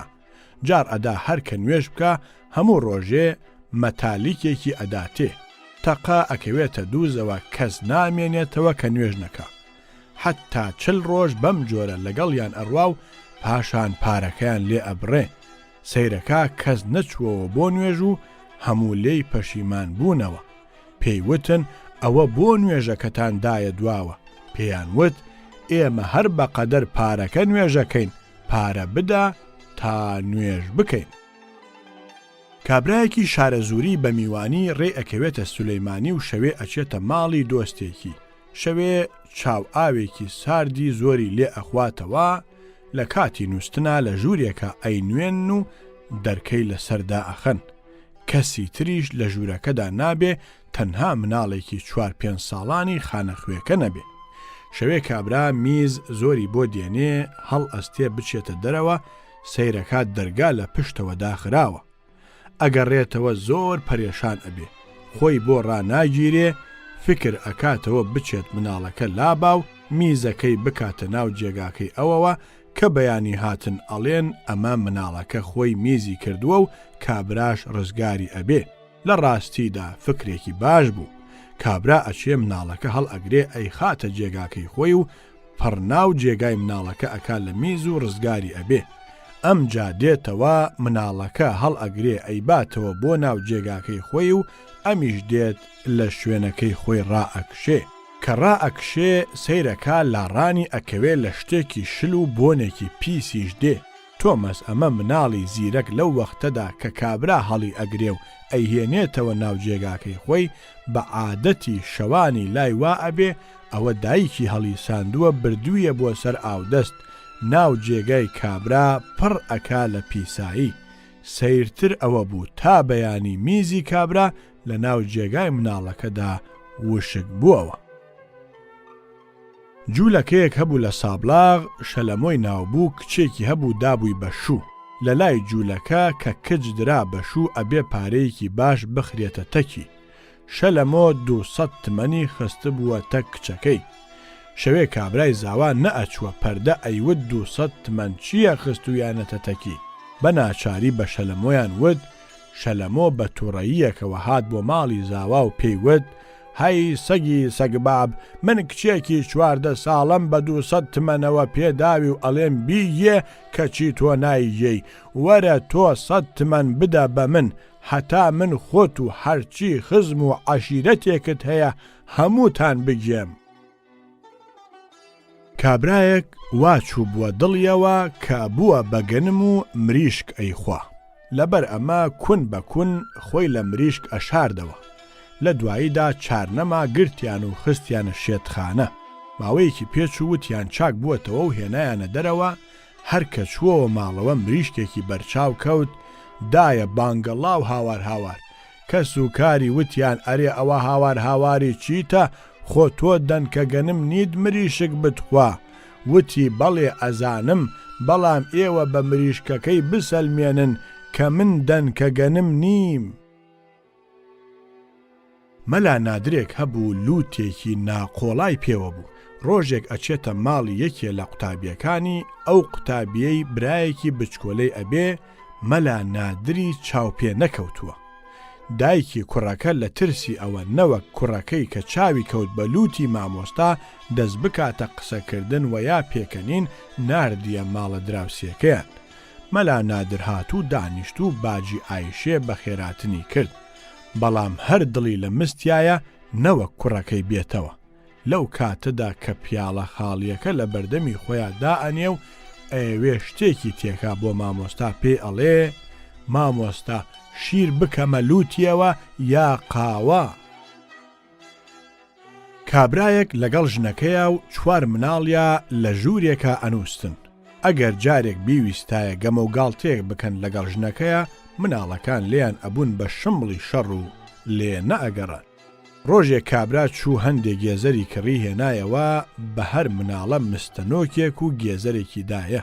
وتی بچن لە ژێر لێفەکەوە بۆ خۆتان بیخۆن، بەڵام ئەبێ دەنکە نۆکەکە بخۆن.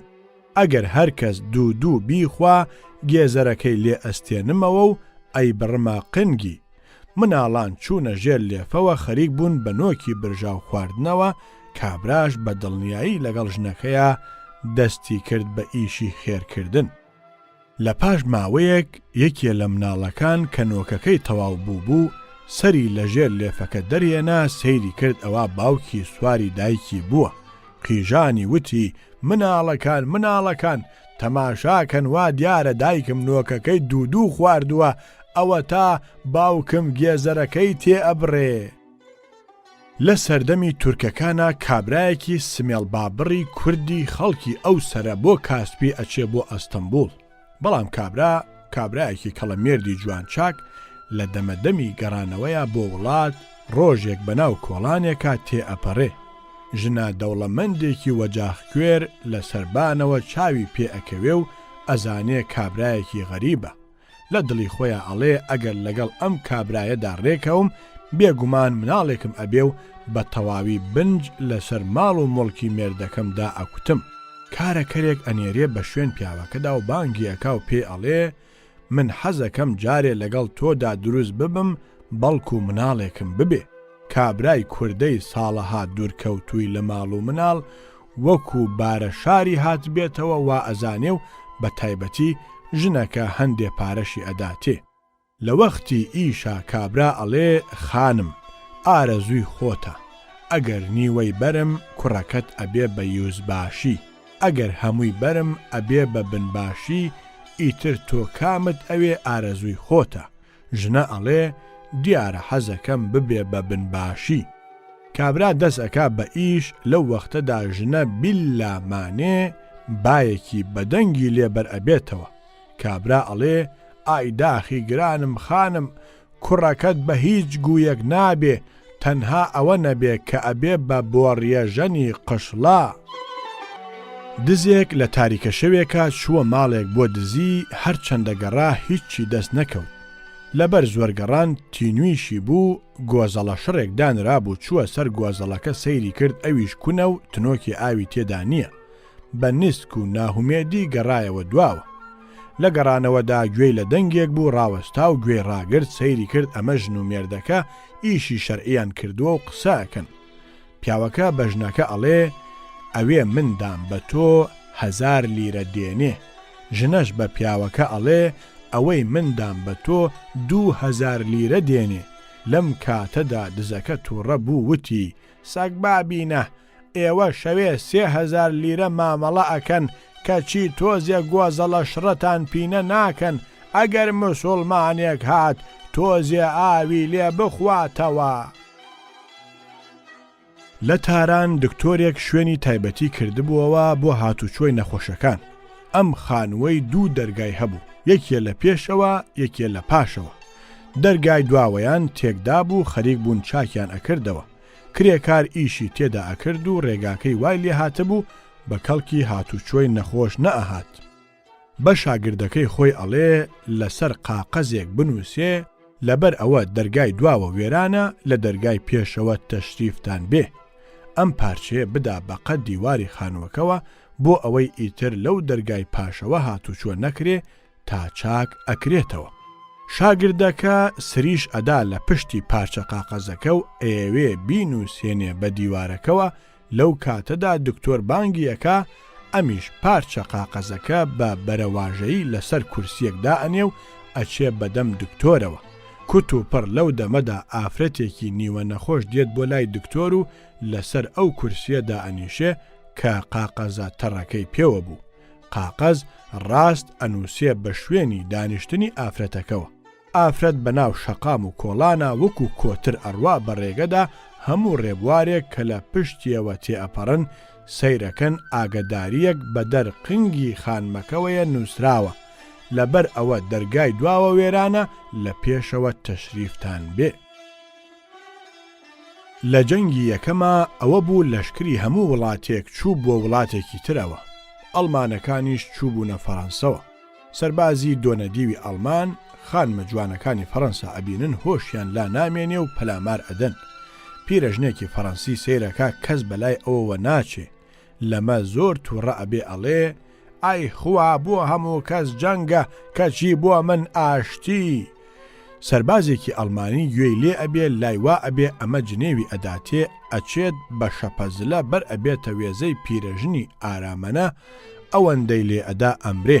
لە پاش ئەوە کە ئەیخەنە گۆڕەوە نەکیر و منکیر دێنە سەری نەکیر لێ ئەپرسێ خوای تۆ کێیە؟ پیرەژن ئەڵێ تۆ پێم بڵێ تۆ کێی؟ ئەویش ئەڵێ من نەکیرم. ئەویش ئەڵێ خوا ئینسافت ببێ، لێرەش هەر نەکیر ئەی کیر لەکوێیە؟ لە بەغدا گەلێ لە کوێرەکان مۆزیقا لێ ئەدەن. ڕۆژێک پیاوێک بە ناوی فەریدون بە یەکێ لەو کوێرانە ئەڵێ کە هەموو ڕۆژێک بچێت بۆ ماڵیان فێری مۆزیقای بکە. کوێرەش ماڵی کابرا نازانێ، کابرا ناو و نیشانی ماڵەکەی خۆی ئەداتێ کە لە وەزیریە لە فڵان شوێن بەدەستی ڕاستەوە دەرگای چوارەمە کە پارچە تەختەیەکی بچووک لە تەنیشتیەوە داکوتراوە و ناوی خۆی لێ نووسراوە، ئەوە ماڵی ئەوانە. کوێرەی مۆزیقار ڕۆژی دوایی ئەڕوات بە ناو نیشانەکە ئەچێتە کۆڵانەوە و بە پاڵ دیوارەکەدا بە دەستکوتان ئەڕوا. دەرگای یەکەم و دووەم و سێم نا ئەگاتە دەرگای چوارەم.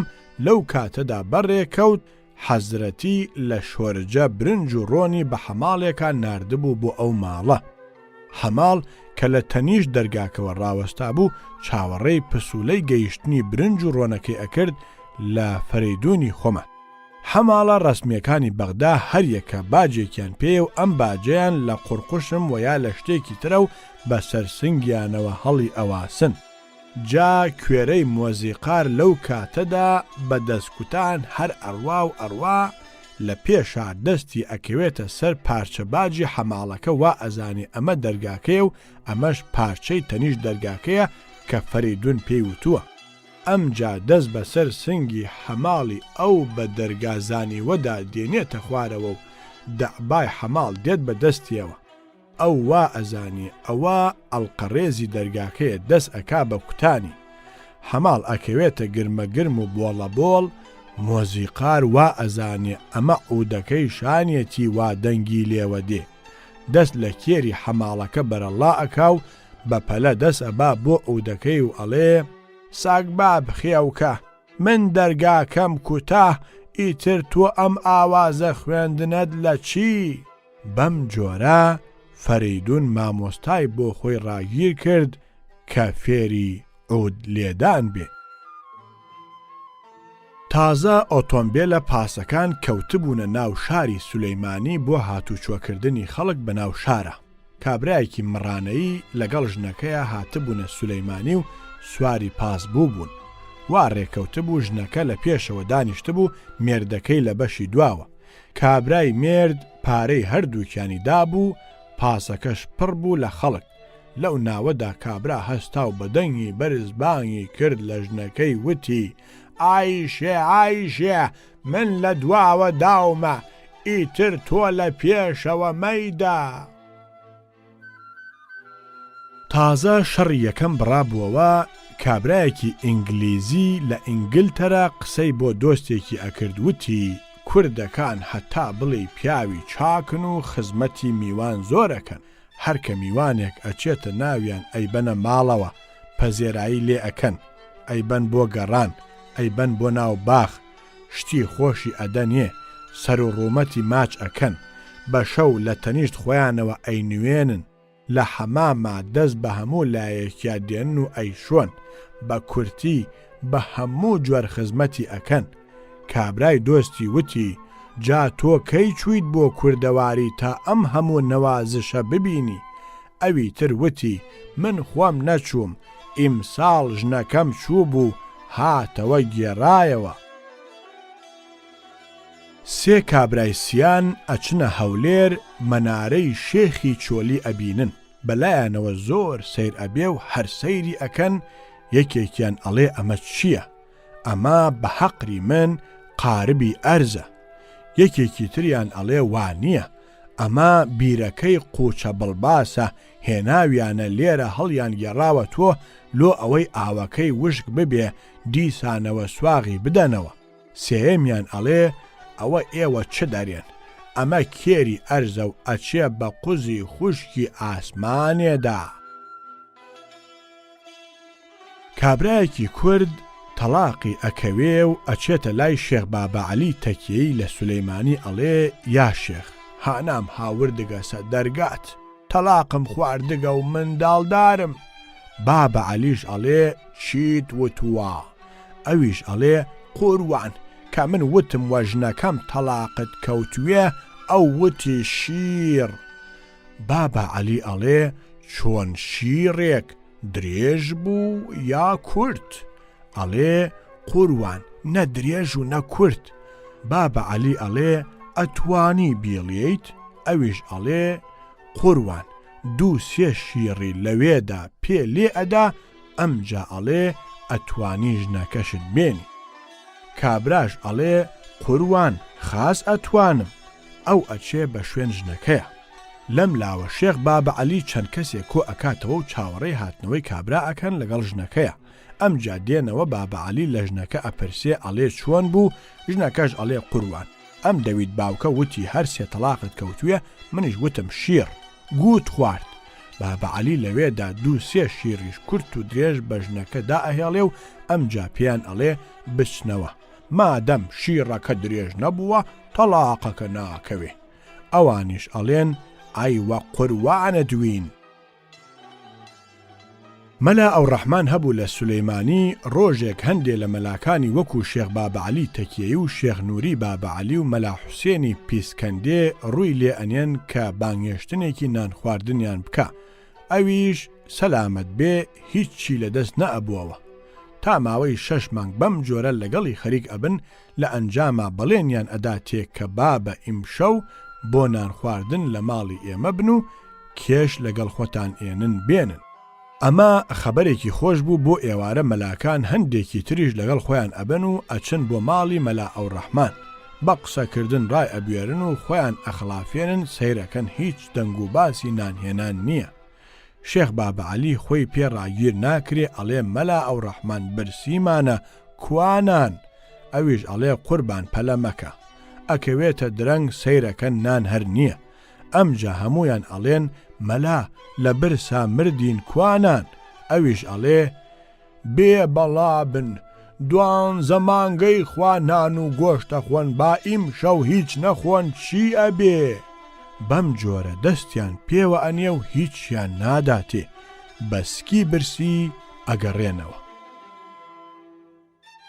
کابرایەکی جاف هەبوو، ئیشی هەر دزیکردن بوو. ئەمجا ئەچێ لە لای شێخ کەریمی کربچنە تۆبە ئەکا و ئەبێ بە دەروێشی. شێخ پێی وتبوو ئیتر نابێت دزی بکەی. کابراکەی چوو بووە کەوڵی و ئیتر هیچی پێ نەکرا، چاری نەمابوو. ئەمجا ئەچوو بە شەو ماڵەکەی خۆی ئەبڕی و ئەچوو لە دەرەوە ئیشاردەوە و لە بەیانیە ژن و مناڵ هەرایان لێ هەڵ ئەستا. ئەویش ئەیوت کەنیشکە مەیکەن وەگاڵە، من لەغاوی ئەو شێخەم لە دەمایە ناتوانم بچمە کەلەوەر، خۆم هاتگم بردگمە. کابرایەک هەبوو لەو مکریانە، سەی عەزیزی ناوبوو شێت بوو، لە پشیلە زۆر ئەترسا. ڕۆژێک کەروێشکێک ئەگرن و ئەیخەنە کۆشیەوە. ئەویش ئەڵێ کوڕە بەرمدانە پشیلە خواردمی. ئەڵێن کورە پشیلە نییە کەروێشکە، پشیلە گوێی کورتە و کلکی درێژە، کەروێشک گوێی درێژە و کلکی کورتە. سەی عەزیزیش ئەڵێ هیزینە، کلکی کورت و گوێی درێژە دەزانم، گوێی درێژ و کلکی کورت نییە دەزانم، بەڵام مادام چاوی شینە ئیشی خۆی هەر ئەکاو ئەم خوا. جارێک یەکێ لە حافزەکانی مزگەوتی گەورەی سولەیمانی ئەچێتە حەوزی وسڵ خانەکە مەلەئەکە، خاڵە فڵانیش لەسەر حەوزەکە تارەت ئەگرێ. حافزەکە کە ئەچێتە ناو حەوزەکە چاوی نابینێ، دەستی ئەکەوێ لە شتێکی نەرمی ئەستوری شلەپەتە بانگی ئەکا خەڵکینە ئەمە مناڵێکە کەوتووەتە ناو ئەم حەوزە، من لێم ون بوو بێن دەری بێنن. خاڵیشم پێ ئەڵێ بابە هاوار مەکە، ئەوە ئاڵەتەکەی منە. کابرایەک هەبوو لە سولەیمانی، با بڵێ مەلا سمایلی ناو بوو، هەتی و باز بوو. جارێک لە کەرکووک کوڕێک بەگیر دێنێ و ئەیباتە شوێنێک کە دێنە دەرەوە، کوڕێکی تر تووشی ئەو کوڕە ئەبێ و کەین و بینی لێ ئەپرسێ ئەڵێ وەڵڵا ئەو کابرایە بردمی بۆ ئەوە سواری خۆیم کە. کابرا ئەم قسەیە ئەبیستێتەوە ئەڵێ ئەوە هەتی و بازیش حرام بوو، مەگەر بە حوزوری وەلی و دوو شاهید نەبێ. مەلایەک جارێ وەعزی ئەدا و لە ناوەندی وەعزەکەدا گەیشتە سەر باسی مەلایکە و وتی شوکر بکەن شوکر بکەن. هەموو خەڵکەکە دەستیان کرد بە شوکرکردن لە پاشا وتیان مامۆستا ئەم شوکرە بۆچی بوو؟ وتی بۆ ئەوە بوو کە خوا ڕەحمێکی گەورەی پێکردوین بە مەلایکە. ئەگەر مەلایکەکان پیساییان هەبوایە لەو سەرەوە ئێمەیان ئەکرد بە ژێر پیساییەوە و جلەکانمان هەموو لە نوێژ ئەچوو. هەتیوێکی قومارباز هەبوو لە سەقز مۆلەی ناوبوو. ئیشەکەی ماسی فرۆشتن بوو لە ناو شارە. ڕۆژێ دوو ماسی پێ ئەبێ ئەگاتە بەر دەرگای ماڵی خانمێکی کاشانی کە مێردەکەی سەرگورد بوو. بەهۆی وەزیفەوە کەوتبوونە ئەوێ بە دەنگی هەیماسی مۆلەوە دێتە بەر دەرگای حەوشە. دڵی ئەچێ لە ماسیەکان. لەو کاتەشا پارەی پێنابێت لەگەڵ مۆلەدا ڕێئەکەون کە پێکەوە بنون و یەکێ لە ماسیەکانی بداتێ. ئیش ئەکرێ و مۆلە ماسیەکی ئەداتێ. خانم ئەڵێ ئەگەر ئارەزوت لێ یەکێکی تر و ماسیەکی تریش. مۆلە پێی خۆش ئەبێ ئەڵێ باشە. مۆلە هەردوو ماسیەکەی لە دەست دەرئەچێ. مۆلە کە دەستی لە قنگی هەمانەی بەتاڵەوە دەرئەچێ لەبەر قاپی حەوشەکەدا دائەنیشێ داوای هەندێ ئاوی خواردنەوە ئەکا. خانم لە ناو گڵێنەیەکدا ئاوی بۆ دێنێ. مۆلە کە ئاوەکە ئەخواتەوە گڵێنەکە دائەکەوێت و ئەشکێ. ئەمجا دەسەکا بەگریان. لەو کاتەدا ئاغای سەرگوردی مێردی خانم دێتەوە سەیرەکە ئەوە ئەم کوڕە لەبەر قاپیەکەی ئەوانە دانیشتووە و ئەگری. لێ ئەپرسێ بۆچی ئەگریت؟ ئەڵێ قوربان دوو ماسیم پێبوون هاتم لێرە داوای تۆزی ئاوم کرد. ئەم خانمە نەختی ئاوی لە ناو ئەم گڵێنەیەدا دامێ کە ئاوەکەم خواردەوە گڵێنەکەم لە دەست کەوتە خوارەوە و شکا. ئێستا خانم لە باتی گڵێنەکە دوو ماسیەکەی لێگل داومەتەوە. منیش لە ترسی وەستاکەم نابێرم بچمەوە و خانمیش ماسیەکانم ناداتەوە. ئاغای سەرگورد کە گوێی لەمە ئەبێ ڕوو ئەکاتە خانم و ئەڵێ خانم جان ئەی بە گڵێنەیەک نرخی چیەوە تۆ لە باتی ئەوە ئەو دوو ماسیەت لەم بەسە زمانە گلداوەتەوە. پێی بدەرەوە با بڕوا گوناحە. خانم چار ناچار ئەچێت دوو ماسیەکە دێنێتەوە و ئەیداتەوە بە مۆلە. مۆلە بە خۆی و ماسیەکانەوە ئەڕوا و خانمیش ناوێرێت دەنگ بکا کە کارەسات وانییە. مەلا عەلی حاجی مەحموو هەبوو لە سولەیمانی. ڕۆژێ لە خانەقای حاجی مەلا عەلی خەریکی دەستنوێشتن ئەبێ. سەری دەعباکەی گرتبوو ئەهات و ئەچوو ئەکۆکی و سەرەکەی گرتبووە دەست و ئەیسوو بە دیواری بەر ئاودەستەکەدا ئەستبرای ئەکرد. مەجۆلی خامەش لەوێ هەر دەستنوێژ ئەشوا ئەڵێ مامۆستا ئەوە بۆچی دیوارەکە کون ئەکەی؟ مەلا عەلیش ئەڵێ مەجۆل ئەو ڕەقیقایمیە نەماوە کە تۆ دیوتە. کابرایەکی دەروەزەکەر ئەچێتە بەر دەرگایەک و ئەڵێ خێرتان بنووسێ شتێکم بدەنێ. لەو کاتەدا ژن و مێردەکە لە ژوورەوە خەریکی ئیشی خێر ئەبن. ژنەکە لە ژێرەوە جارجار نەرمەزلەیەک ئەدا لە مێردەکەی کە سوالکەرەکە ئەو قسەیە ئەکا. ژنەکە ئەڵێ خوا بداتێ. کابرای دەروەزەکەر هەرواز نایەنێ. ئەوەی ئەیخۆن لەوە شتێکم بدەنێ. ژنەکە ئەڵێ من کێر ئەخۆم و مێردەکەم زلە ئەگەر ئەتەوێ فەرموو. کابرای سوالکەر لێ ئەدا ئەڕوا و ئەڵێ ئەم نیعمەتە خوا هەر بە خۆتانی ڕەوا ببینێ. لە سابلاغ کابرایەکی تەورێزیان گرتبوو بەرەواژە سواری کەریان کردبوو بە ناو شارە ئەیان گێڕا و لێیان ئەدا. یەکێ پرسی ئەمە چی کردووە؟ وتیان جنێوی بە ئەبوبەکر و عومەر داوە. کابرای کەرسوار گوێی لێبوو وتی عوسمانیشتان لەبیر نەچێ. کابرایەک زستان بوو خەریکی پیرەژنیە بوو. لە کاتی ئیشکردنا دەری هێنا پیرەژنەکە وتی ئەوە چیەکەی؟ کابرا وتی وەڵڵا تاقیەکەمەوە بزانم ناوەوە سارترە یا دەرەوە. فایق بێکەس لە سولەیمانی فێربوو بوو بە کەسپەڕی عەرەق فرۆش هەر ئەچوو عەرەقی لێ ئەسەند و ئەیوەد لەسەر حساب بینوسە. فلسێکیشی نەئەدایە. ڕۆژێک ئەچێ داوای قاپی عەرەقی لێ ئەکا و هەر لە دوکانەکەشیا دائەنیشێ بۆ خواردنەوەی. کەسپەریش قاپە عەرەقێکی زۆر تورشی بۆگەنی ناخۆشی بۆ دێنێ چونکە ئەزانێ پارە نادا. فایەق هەمووی ئەخواتەوە و گوێ ناداتێ. لە کاتی هەستانە تەنها 2 دیناری پێ ئەبێ 2 دینارەکە ئەدا بە کەسپەر. کەسپەر زۆر سەرسام ئەبێ ئەڵێ کاک فایەق ئەمە گەلێکی زیادە لە نرخی قاپە عارەقەکە. فایەقیش ئەڵێ من نرخی قاپە عارەقەکە نادەم، نرخی ئەو وەستایەتیەی تۆ ئەدەم کە چۆن توانیوتە لە قنگێکی وا فراوان بڕیەیتە قاپێکی وا تەنگەوە. عەلی ئۆفێک شەوێک لە نادی ئەبێ سەرخۆش ئەبێ و هەڵەستێ و ئەچێتەوە بۆ ماڵەوە لە ڕێگەدا ئەکەوێ و ناتوانێ بڕوە. دەوریا تووشی ئەبن و نایناسن ئەڵێن هەستە با بچین بۆ پۆلیسخانە.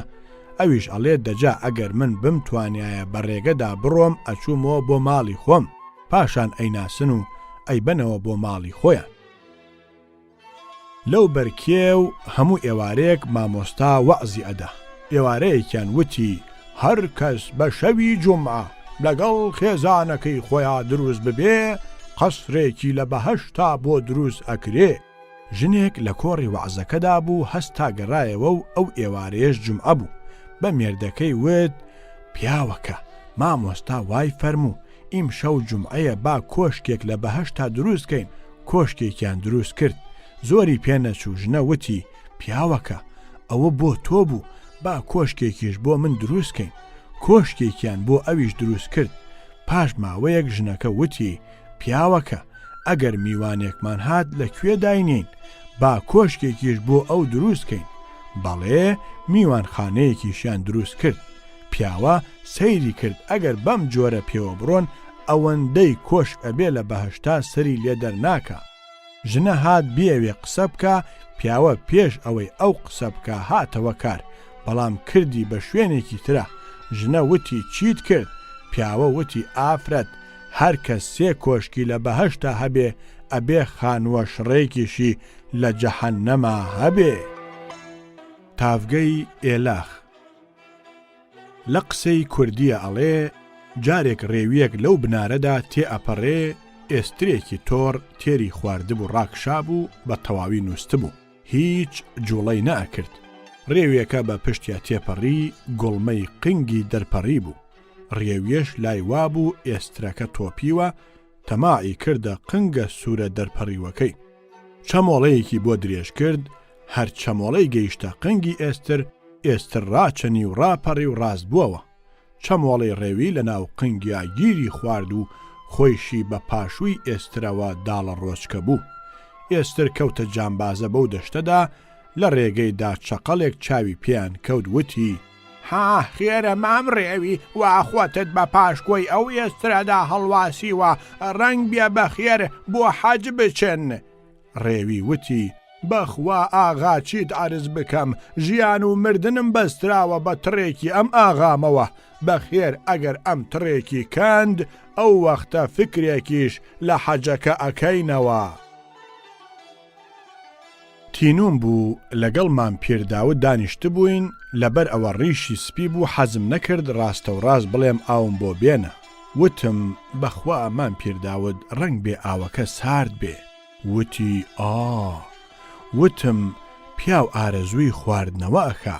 وتی وتم ئەگەر پیاو تینووی بێ بڕواناکەم ئەگەر ئاو بخواتەوە سەرمای بێ. وتی وتم جا ئەگەر پیاو تینووی بوو چی ئەکا؟ وتی ئاو ئەخواتەوە. ئێستا و ئەوسا ئاوی هەر بۆ نەهێنا. منیش وتم ئەگەر بەم جۆرە بەدەمیەوە بڕۆین تا ئێوارە لێ نابینەوە و وازم لێ هێنا. کابرایەک هەبوو کوڕێک و ئاشێکی هەبوو بە کوڕەکەی وت ڕۆڵە ئەگەر ئەزانی شتی ترمان زۆرە ئاشەکە بفرۆشە و ژنێکی پێبێنە بۆ خۆت. کوڕەش چوو ئاشەکەی فرۆشت و بە پارەکەی ژنێکی هێنا. لە پاش ماوەیەک لات کەوتن هیچیان نەما.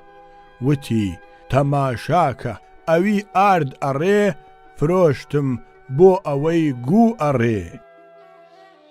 مەلا یەحیای چۆڕستانی بۆی گەڕامەوە وتی ئەحەی کوڕن و چوو بوو بۆ حەج و گەڕابووەوە و گەیشت بووە تسنی کەرکووک.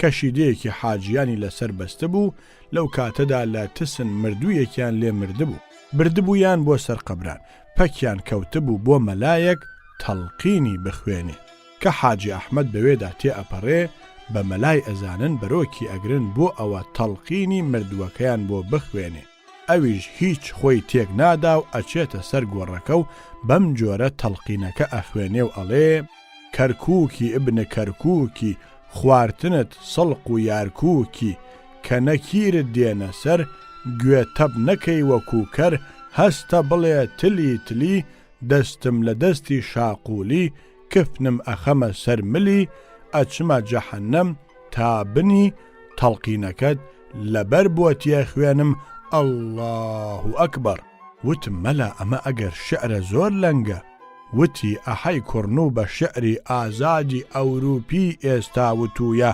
خۆی نەبەستوتەوە بە وەزن و قافیەوە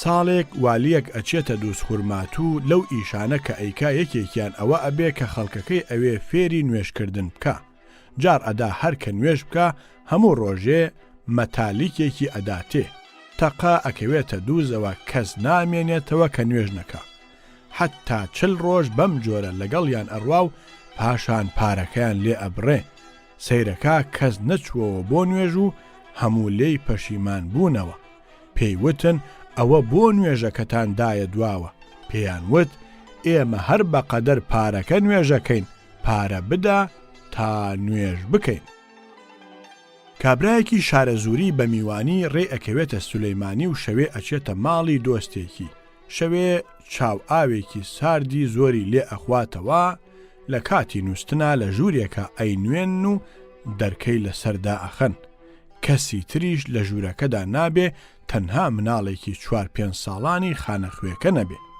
شەوێ کابرا میز زۆری بۆ دێنێ هەڵ ئەستێ بچێتە دەرەوە سەیرەکات دەرگا لە پشتەوە داخراوە ئەگەڕێتەوە زۆر پەرێشان ئەبێ خۆی بۆ ڕناگیرێ فکر ئەکاتەوە بچێت مناڵەکە لابا و میزەکەی بکاتە ناو جێگاکەی ئەوەوە کە بەیانی هاتن ئەڵێن ئەمە مناڵەکە خۆی میزی کردووە و کابراش ڕزگاری ئەبێ لە ڕاستیدا فکرێکی باش بوو کابرا ئەچێ مناڵەکە هەڵ ئەگرێ ئەی خاتە جێگاکەی خۆی و پڕناو جێگای مناڵەکە ئەکا لە میز و ڕزگاری ئەبێ ئەم جا دێتەوە مناڵەکە هەڵ ئەگرێ ئەیباتەوە بۆ ناو جێگاکەی خۆی و ئەمیش دێت لە شوێنەکەی خۆی ڕائەکشێ کە ڕائەکشێ سەیرەکە لاڕانی ئەکەوێ لە شتێکی شل و بۆنێکی پیسیش دێ تۆمەس ئەمە مناڵی زیرەک لەو وەختەدا کە کابرا هەڵی ئەگرێ و ئەیهێنێتەوە ناو جێگاکەی خۆی بە عادەتی شەوانی لای وا ئەبێ ئەوە دایکی هەڵی ساندووە بردوویە بۆ سەر ئاودەست ناو جێگای کابرا پڕ ئەکا لە پیسایی سەیرتر ئەوە بوو تا بەیانی میزی کابرا لە ناو جێگای مناڵەکەدا وشک بووەوە جوولەکەیەک هەبوو لە سابلاغ شەلەمۆی ناوبوو کچێکی هەبوو دابووی بەشوو لە لای جوولەکە کە کچ درا بەشوو ئەبێ پارەیەکی باش بخرێتە تەکی شەلەمۆ 200 تمەنی خست بووە تەک کچەکەی شەوێ کابرای زاوا نەئەچووە پەردە ئەیوت 200 تمەن چییە خستویانەتە تەکی بە ناچاری بە شەلەمۆیان وت شەلەمۆ بە تووڕەییەکەوە هات بۆ ماڵی زاوا و پێیوت هەی سەگی سەگباب من کچێکی 14 ساڵم بە 200 تمەنەوە پێداوی و ئەڵێم بیگێ کەچی تۆ نایگەی وەرە تۆ 100 تمەن بدە بە من هەتا من خۆت و هەرچی خزم و عەشیرەتێکت هەیە هەمووتان بگێم کابرایەک واچوو بووە دڵیەوە کە بووە بەگەنم و مریشک ئەیخوا لەبەر ئەمە کون بە کون خۆی لە مریشک ئەشاردەوە لە دواییدا چارنەما گرتیان و خستیانە شێتخانە ماوەیەکی پێچ و وتیان چاک بووەتەوە و هێنایانە دەرەوە هەرکە چووەوە ماڵەوە مریشکێکی بەرچاو کەوت دایە بانگەڵا و هاوار هاوار کەس و کاری وتیان ئەرێ ئەوە هاوار هاواری چیتە خۆ تۆ دەنکە گەنم نید مریشک بتخوا وتی بەڵێ ئەزانم بەڵام ئێوە بە مریشکەکەی بسەلمێنن کە من دەنکە گەنم نیم مەلا نادرێک هەبوو لووتێکی ناقۆڵای پێوە بوو ڕۆژێک ئەچێتە ماڵی یەکێ لە قوتابیەکانی ئەو قوتابیەی برایەکی بچکۆلەی ئەبێ مەلا نادری چاوپێ نەکەوتووە. دایکی کوڕەکە لە ترسی ئەوە نەوەک کوڕەکەی کە چاوی کەوت بە لوتی مامۆستا دەست بکاتە قسەکردن و یا پێکەنین ناردیە ماڵە دراوسێکەیان. مەلا نادر هاتوو دانیشت و باجی ئایشێ بە خێراتنی کرد، بەڵام هەر دڵی لە مستایە نەوەک کوڕەکەی بێتەوە. لەو کاتەدا کە پیاڵە خاڵیەکە لە بەردەمی خۆیان دائەنێ و ئەوێ شتێکی تێکا بۆ مامۆستا پێ ئەڵێ مامۆستا شیر بکەمە لوتیەوە یا قاوە. کابرایەک لەگەڵ ژنەکەیە و 4 مناڵیا لە ژوورێکە ئەنووسن. ئەگەر جارێک بیویستایە گەمە و گاڵتێک بکەن لەگەڵ ژنەکەیە، مناڵەکان لێیان ئەبوون بە شمڵی شەڕ و لێ نەئەگەڕن. ڕۆژێک کابرا چوو هەندێک گێزەری کڕی هێنایەوە، بە هەر مناڵە مستەنۆکێک و گێزەرێکی دایە. وتی بچن لە ژێر لێفەکەوە بۆ خۆتان بیخۆن، بەڵام ئەبێ دەنکە نۆکەکە بخۆن. ئەگەر هەر کەس دوو بیخوا گێزەرەکەی لێ ئەستێنمەوە و ئەی بڕما قنگی. مناڵان چوونە ژێر لێفەوە خەریک بوون بە نۆکی برژاو خواردنەوە. کابراش بە دڵنیایی لەگەڵ ژنەکەیە دەستی کرد بە ئیشی خێرکردن. لە پاش ماوەیەک یەکێ لە مناڵەکان کە نۆکەکەی تەواو بوو سەری لە ژێر لێفەکە دەرێنا سەیری کرد ئەوە باوکی سواری دایکی بووە. قیژانی وتی مناڵەکان تەماشاکەن وا دیارە دایکم نۆکەکەی دوو خواردووە، ئەوە تا باوکم گێزەرەکەی تێ ئەبڕێ. لە سەردەمی تورکەکانە کابرایەکی سمێڵ بابڕی کوردی خەڵکی ئەو سەرە بۆ کاسپی ئەچێ بۆ ئەستەمبول. بەڵام کابرایەکی کەڵەمێردی جوان چاک لە دەمەدەمی گەڕانەوەیە بۆ وڵات ڕۆژێک بەناو کۆڵانێکە تێ ئەپەڕێ. ژنا دەوڵەمەندێکی وەجاخکوێر لە سەربانەوە چاوی پێ ئەکەوێ و ئەزانێ کابرایەکی غەریبە. لە دڵی خۆیان ئەڵێ ئەگەر لەگەڵ ئەم کابرایەدا ڕێکەوم بێگومان مناڵێکم ئەبێ و بە تەواوی بنج لەسەر ماڵ و مڵکی مێردەکەمدا ئەکوتم. کارەکەرێک ئەنێرێ بە شوێن پیاوەکەدا و بانگی ئەکا و پێ ئەڵێ من حەزەکەم جارێ لەگەڵ تۆدا دروست ببم بەڵکو مناڵێکم ببێ. کابرای کوردەی ساڵەها دوورکەوتووی لە ماڵ و مناڵ وەکو بارە شاری هات بێتەوە وا ئەزانێ و بە تایبەتی ژنەکە هەندێ پارەشی ئەداتێ. لە وەختی ئیشا کابرا ئەڵێ خانم ئارەزووی خۆتە، ئەگەر نیوەی بەرم کوڕەکەت ئەبێ بە یوزباشی، ئەگەر هەمووی بەرم ئەبێ بە بنباشی، ئیتر تۆ کامت ئەوێ ئارەزووی خۆتە. ژنە ئەڵێ دیارە حەزەکەم ببێ بە بنباشی. کابرا دەست ئەکا بە ئیش. لەو وەختەدا ژنە بیللامانێ بایەکی بەدەنگی لێبەر ئەبێتەوە. کابرا ئەڵێ ئای داخی گرانم خانم، کوڕەکەت بە هیچ گویەک نابێ، تەنها ئەوە نەبێ کە ئەبێ بە بۆڕیەژەنی قشڵا. دزێک لە تاریکە شەوێکە چووە ماڵێک بۆ دزی، هەرچەندە گەڕا هیچی دەست نەکەوت. لەبەر زۆرگەڕان تینویشی بوو، گۆزەڵە شڕێک دانرابوو. چووە سەر گۆزەڵەکە سەیری کرد، ئەویش کونە و تنۆکی ئاوی تێدا نییە. بە نیسک و ناهومێدی گەڕایەوە دواوە. لە گەڕانەوەدا گوێی لە دەنگێک بوو، ڕاوەستا و گوێی ڕاگرت سەیری کرد ئەمە ژن و مێردەکە ئیشی شەرعیان کردووە و قسەکەن. پیاوەکە بە ژنەکە ئەڵێ ئەوێ مندام بە تۆ 1000 لیرە دێنێ. ژنەش بە پیاوەکە ئەڵێ ئەوەی مندام بە تۆ 2000 لیرە دێنێ. لەم کاتەدا دزەکە تووڕە بوو وتی سەگ بابینە، ئێوە شەوێ 3000 لیرە مامەڵە ئەکەن کەچی تۆزیە گۆزەڵە شڕەتان پینە ناکەن، ئەگەر موسڵمانێک هات تۆزیە ئاوی لێ بخواتەوە. لە تاران دکتۆرێک شوێنی تایبەتی کردبووەوە بۆ هاتوچۆی نەخۆشەکان. ئەم خانووەی 2 دەرگای هەبوو، یەکێ لە پێشەوە یەکێ لە پاشەوە. دەرگای دواوەیان تێکدا بوو، خەریک بوون چاکیان ئەکردەوە. کرێکار ئیشی تێدا ئەکرد و ڕێگاکەی وای لێ هاتبوو بە کەڵکی هاتوچۆی نەخۆش نەئەهات. بە شاگردەکەی خۆی ئەڵێ لەسەر قاقەزێک بنووسێ لەبەر ئەوە دەرگای دواوە وێرانە، لە دەرگای پێشەوە تەشریفتان بێ. ئەم پارچەیە بدا بە قەد دیواری خانووەکەوە بۆ ئەوەی ئیتر لەو دەرگای پاشەوە هاتوچۆ نەکرێ تا چاک ئەکرێتەوە. شاگردەکە سریش ئەدا لە پشتی پارچە قاقەزەکە و ئێوێ بینووسێنێ بە دیوارەکەوە. لەو کاتەدا دکتۆر بانگیەکە ئەمیش پارچە قاقەزەکە بە بەرەواژەیی لەسەر کورسیەکدا ئەنێ و ئەچێ بەدەم دکتۆرەوە. کوت و پڕ لەو دەمەدا ئافرەتێکی نیوە نەخۆش دێت بۆ لای دکتۆر و لەسەر ئەو کورسیەدا ئەنیشێ کە قاقەزە تەڕەکەی پێوە بوو. قاقەز ڕاست ئەنووسێ بە شوێنی دانیشتنی ئافرەتەکەەوە. ئافرەت بەناو شەقام و کۆڵانە وەکو کۆتر ئەڕوا بە ڕێگەدا هەموو ڕێبوارێک کە لە پشتیەوە تێئەپەڕن سەیرەکەن ئاگداریەک بە دەرقنگی خانمەکەوەیە نووسراوە. لەبەر ئەوە دەرگای دواوە وێرانە لە پێشەوە تەشریفتان بێ. لە جەنگی یەکەمە ئەوە بوو لەشکری هەموو وڵاتێک چوو بۆ وڵاتێکی ترەوە. ئەڵمانەکانیش چوو بوونە فەڕەنسەوە. سەربازی دۆنەدیوی ئەڵمان خانمە جوانەکانی فەڕەنسا ئەبینن هۆشیان لا نامێنێ و پەلامار ئەدەن. پیرەژنێکی فەڕەنسی سەیرەکە کەس بەلای ئەوەوە ناچێ. لەمە زۆر تووڕە ئەبێ ئەڵێ ئای خوا بۆ هەموو کەس جەنگە کەچی بۆ من ئاشتی. سەربازێکی ئەڵمانی گوێی لێ ئەبێ لایوا ئەبێ ئەمە جنێوی ئەداتێ ئەچێت بە شەپەزلە بەر ئەبێتە وێزەی پیرەژنی ئارامەنە ئەوەندەی لێ ئەدا ئەمرێ. لە پاش ئەوە کە ئەیخەنە گۆڕەوە نەکیر و منکیر دێنە سەری. نەکیر لێ ئەپرسێ خوای تۆ کێیە؟ پیرەژن ئەڵێ تۆ پێم بڵێ تۆ کێی؟ ئەویش ئەڵێ من نەکیرم. ئەویش ئەڵێ خوا ئینسافت ببێ لێرەش هەر نەکیر ئەیکیر لەکوێیە؟ لە بەغدا گەلێ لە کوێرەکان مۆزیقا لێ ئەدەن. ڕۆژێک پیاوێک بە ناوی فەریدون بەیەکێ لەو کوێرانە ئەڵێ کە هەموو ڕۆژێک بچێت بۆ ماڵیان فێری مۆزیقای بکە.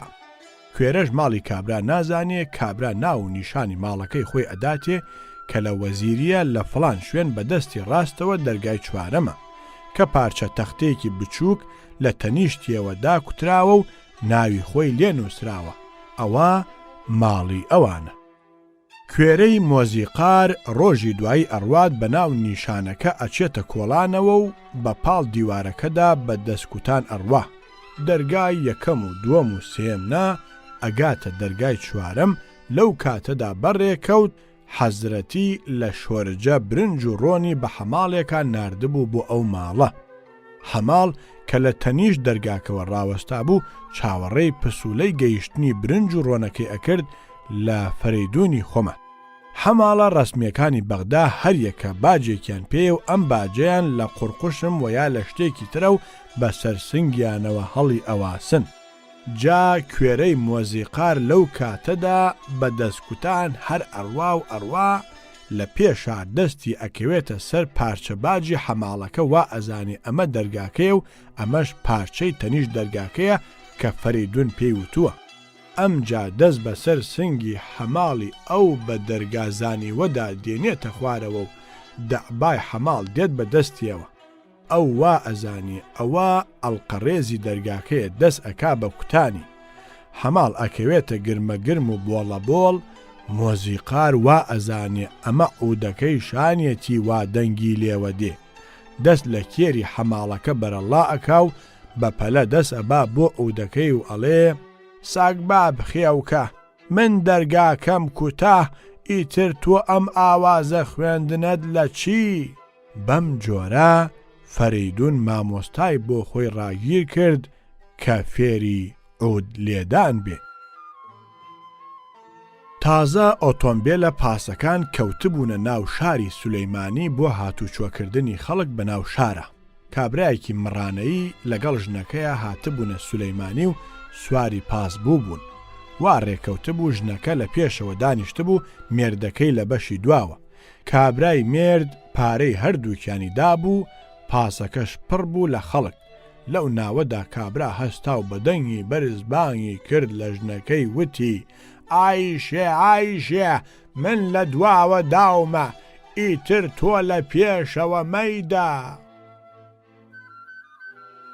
تازە شەڕی یەکەم بڕابووەوە کابرایەکی ئینگلیزی لە ئینگلتەرا قسەی بۆ دۆستێکی ئەکرد وتی کوردەکان هەتا بڵێ پیاوی چاکن و خزمەتی میوان زۆرەکەن هەر کە میوانێک ئەچێتە ناویان ئەیبەنە ماڵەوە پەزێرایی لێ ئەکەن ئەیبەن بۆ گەڕان ئەیبەن بۆ ناو باخ شتی خۆشی ئەدەنێ سەر و ڕوومەتی ماچ ئەکەن بە شەو لە تەنیشت خۆیانەوە ئەینوێنن لە حەماما دەست بە هەموو لایەکیا دێن و ئەیشۆن بە کورتی بە هەموو جۆر خزمەتی ئەکەن کابرای دۆستی وتی جا تۆ کەی چوویت بۆ کوردەواری تا ئەم هەموو نەوازشە ببینی ئەوی تر وتی من خۆم نەچووم ئیمساڵ ژنەکەم چوو بوو هاتەوە گێڕایەوە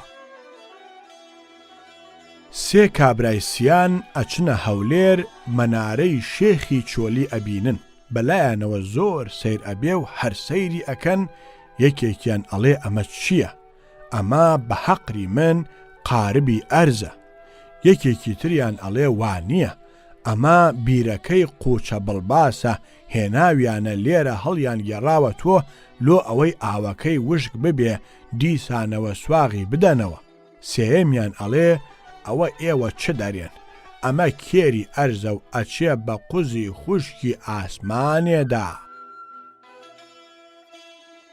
کابرایەکی کورد تەلاقی ئەکەوێ و ئەچێتە لای شێخ بابەعەلی تەکیەی لە سولەیمانی ئەڵێ یا شێخ هانام هاوردگەسە دەرگات تەلاقم خواردگە و منداڵدارم بابەعەلیش ئەڵێ چیت وتووە ئەویش ئەڵێ قوروان کە من وتم وەژنەکەم تەلاقت کەوتوێ ئەو وتی شیر بابەعەلی ئەڵێ چۆن شیرێک درێژ بوو یا کورت ئەڵێ قوروان نە درێژ و نە کورت بابەعەلی ئەڵێ ئەتوانی بیڵیت ئەویش ئەڵێ قوروان دوو سێ شیڕی لەوێدا پێ لێ ئەدا ئەمجا ئەڵێ ئەتوانی ژنەکەشت بێنی کابراش ئەڵێ قوروان خاس ئەتوانم ئەو ئەچێ بە شوێن ژنەکەیە لەم لاوە شێخ بابەعەلی چەند کەسێک کۆ ئەکاتەوە و چاوەڕێی هاتنەوەی کابرا ئەکەن لەگەڵ ژنەکەیە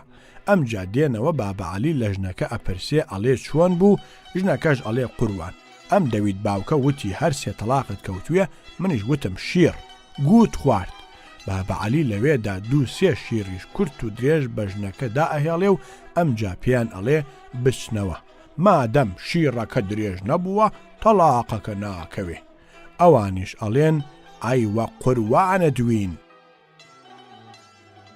مەلا ئەو ڕەحمان هەبوو لە سولەیمانی ڕۆژێک هەندێک لە مەلاکانی وەکو شێخ بابەعەلی تەکیەی و شێخ نووری بابەعەلی و مەلا حوسێنی پیسکەندێ ڕووی لێ ئەنێن کە بانگێشتنێکی نان خواردنیان بکە ئەویش سەلامەت بێ هیچی لەدەست نەئەبووەوە تا ماوەی 6 مانگ بەم جۆرە لەگەڵی خەریک ئەبن لە ئەنجاما بەڵێنیان ئەدا تێک کە بابە ئیمشەو بۆ نان خواردن لە ماڵی ئێمە بن و کێش لەگەڵ خۆتان ئێنن بێنن ئەمە خەبەرێکی خۆش بوو بۆ ئێوارە مەلاکان هەندێکی تریش لەگەڵ خۆیان ئەبن و ئەچن بۆ ماڵی مەلا ئەو ڕەحمان بە قسەکردن ڕای ئەبوێرن و خۆیان ئەخلافێنن سەیرەکەن هیچ دەنگ و باسی نانهێنان نییە شێخ بابەعەلی خۆی پێ ڕاگیر ناکرێ ئەڵێ مەلا ئەو ڕەحمان برسیمانە کوانان ئەویش ئەڵێ قوربان پەلە مەکە ئەکەوێتە درەنگ سەیرەکەن نان هەر نییە ئەمجا هەمویان ئەڵێن مەلا لە برسا مردین کوانان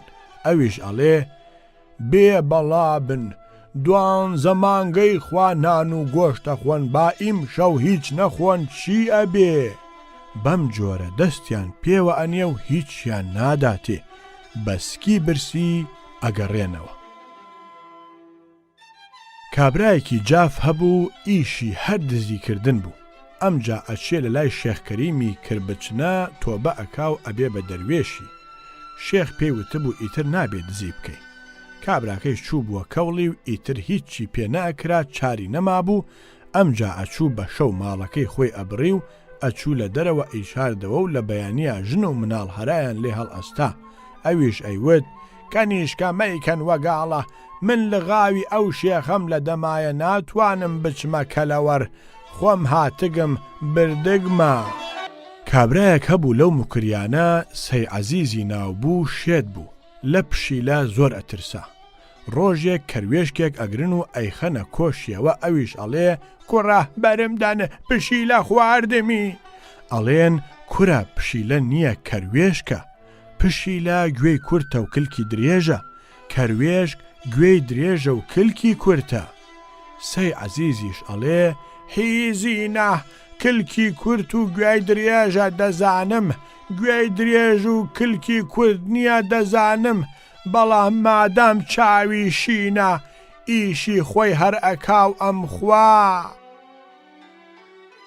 جارێک یەکێ لە حافزەکانی مزگەوتی گەورەی سولەیمانی ئەچێتە حەوزی وسڵ خانەکە مەلە ئەکا، خاڵە فڵانیش لەسەر حەوزەکە تارەت ئەگرێ، حافزەکە کە ئەچێتە ناو حەوزەکە چاوی نابینێ، دەستی ئەکەوێ لە شتێکی نەرمی ئەستوری شلەپەتە بانگی ئەکا خەڵکینە ئەمە مناڵێکە کەوتووەتە ناو ئەم حەوزە، من لێم ون بوو بێن دەری بێنن. خاڵیشم پێ ئەڵێ بابە هاوار مەکە ئەوە ئاڵەتەکەی منە. کابرایەک هەبوو لە سولەیمانی با بڵێ مەلا سمایلی ناو بوو، هەتی و باز بوو. جارێک لە کەرکووک کوڕێک بەگیر دێنێ و ئەیباتە شوێنێک کە دێنە دەرەوە کوڕێکی تر تووشی ئەو کوڕە ئەبێ و کەین و بینی لێ ئەپرسێ ئەڵێ وەڵڵا ئەو کابرایە بردمی بۆ ئەوە سواری خۆیم کە. کابرا ئەم قسەیە ئەبیستێتەوە ئەڵێ ئەوە هەتی و بازیش حرام بوو مەگەر بە حوزوری وەلی و دوو شاهید نەبێ. مەلایەک جارێ وەعزی ئەدا و لە ناوەندی وەعزەکەدا گەیشتە سەر باسی مەلایکە و وتی شوکر بکەن شوکر بکەن. هەموو خەڵکەکە دەستیان کرد بە شوکرکردن، لە پاشا وتیان مامۆستا ئەم شوکرە بۆچی بوو؟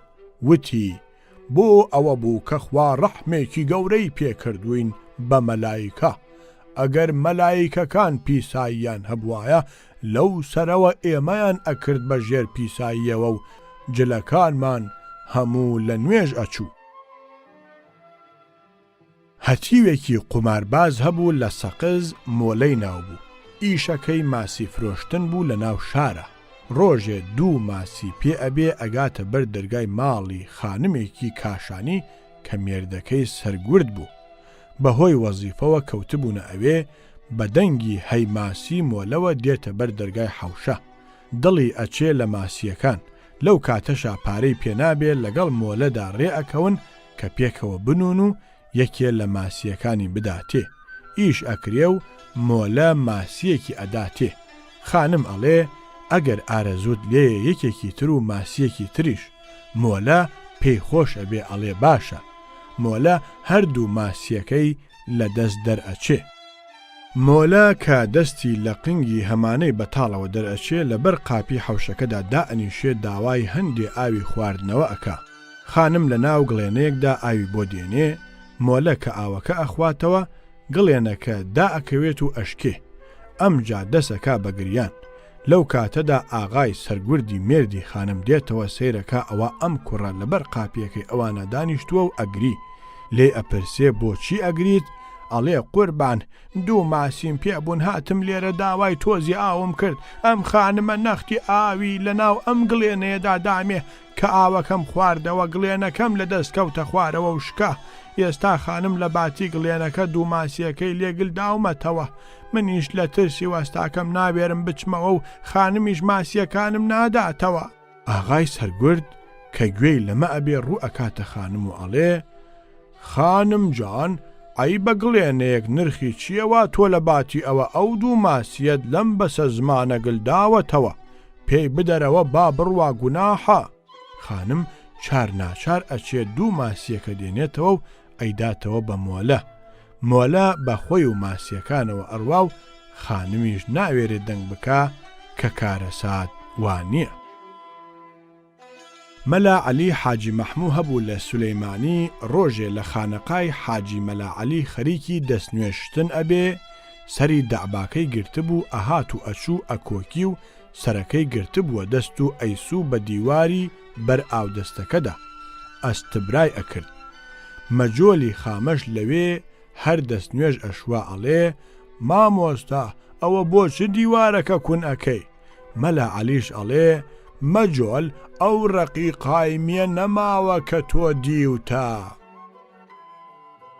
کابرایەکی دەروەزەکەر ئەچێتە بەر دەرگایەک و ئەڵێ خێرتان بنووسێ شتێکم بدەنێ. لەو کاتەدا ژن و مێردەکە لە ژوورەوە خەریکی ئیشی خێر ئەبن. ژنەکە لە ژێرەوە جارجار نەرمەزلەیەک ئەدا لە مێردەکەی کە سوالکەرەکە ئەو قسەیە ئەکا. ژنەکە ئەڵێ خوا بداتێ، کابرای دەروەزەکەر هەرواز نایەنێ، ئەوەی ئەیخۆن لەوە شتێکم بدەنێ. ژنەکە ئەڵێ من کێر ئەخۆم و مێردەکەم زلە، ئەگەر ئەتەوێ فەرموو. کابرای سوالکەر لێ ئەدا ئەڕوا و ئەڵێ ئەم نیعمەتە خوا هەر بە خۆتانی ڕەوا ببینێ. لە سابلاغ کابرایەکی تەورێزیان گرتبوو، بەرەواژە سواری کەریان کردبوو، بەناو شارە ئەیان گێڕا و لێیان ئەدا. یەکێ پرسی ئەمە چی کردووە؟ وتیان جنێوی بە ئەبوبەکر و عومەر داوە. کابرای کەرسوار گوێی لێبوو وتی عوسمانیشتان لەبیر نەچێ. کابرایەک زستان بوو، خەریکی پیرەژنیە بوو، لە کاتی ئیشکردنا دەری هێنا. پیرەژنەکە وتی ئەوە چیەکەی؟ کابرا وتی وەڵڵا تاقیەکەمەوە، بزانم ناوەوە سارترە یا دەرەوە. فایق بێکەس لە سولەیمانی فێربوو بوو بە کەسپەڕی عەرەق فرۆش، هەر ئەچوو عەرەقی لێ ئەسەند و ئەیوەد لەسەر حساب بینوسە، فلسێکیشی نەئەدایە. ڕۆژێک ئەچێ داوای قاپی عەرەقی لێ ئەکاو، هەر لە دوکانەکەشیا دائەنیشێ بۆ خواردنەوەی. کەسپەڕیش قاپە عەرەقێکی زۆر تورشی بۆگەنی ناخۆشی بۆ دێنێ، چونکە ئەزانێ پارە نادا. فایق هەمووی ئەخواتەوە و گوێ ناداتێ. لە کاتی هەستانە تەنها 2 دیناری پێ ئەبێ، 2 دینارەکە ئەدا بە کەسپەر. کەسپەر زۆر سەرسام ئەبێ، ئەڵێ کاک فایق ئەمە گەلێکی زیادە لە نرخی قاپە عەرەقەکە. فایقیش ئەڵێ من نرخی قاپە عەرەقەکە نادەم، نرخی ئەو وەستایەتیەی تۆ ئەدەم کە چۆن توانیوتە لە قنگێکی وا فراوان بڕیەیتە قاپێکی وا تەنگەوە. عەلی ئۆفێک شەوێک لە نادی ئەبێ، سەرخۆش ئەبێ و هەڵەستێ و ئەچێتەوە بۆ ماڵەوە، لە ڕێگەدا ئەکەوێ و ناتوانێ بڕوە. دەوریا تووشی ئەبن و نایناسن، ئەڵێن هەستە با بچین بۆ پۆلیسخانە. ئەویش ئەڵێ دەجا ئەگەر من بمتوانایە بە ڕێگەدا بڕۆم ئەچوومەوە بۆ ماڵی خۆم. پاشان ئەیناسن و ئەیبەنەوە بۆ ماڵی خۆیان. لەو بەرکێو هەموو ئێوارەیەک مامۆستا وەعزی ئەدا. ئێوارەیەکیان وتی هەر کەس بە شەوی جومعە لەگەڵ خێزانەکەی خۆیان دروست ببێ، قەسرێکی لە بەهەشتا بۆ دروست ئەکرێ.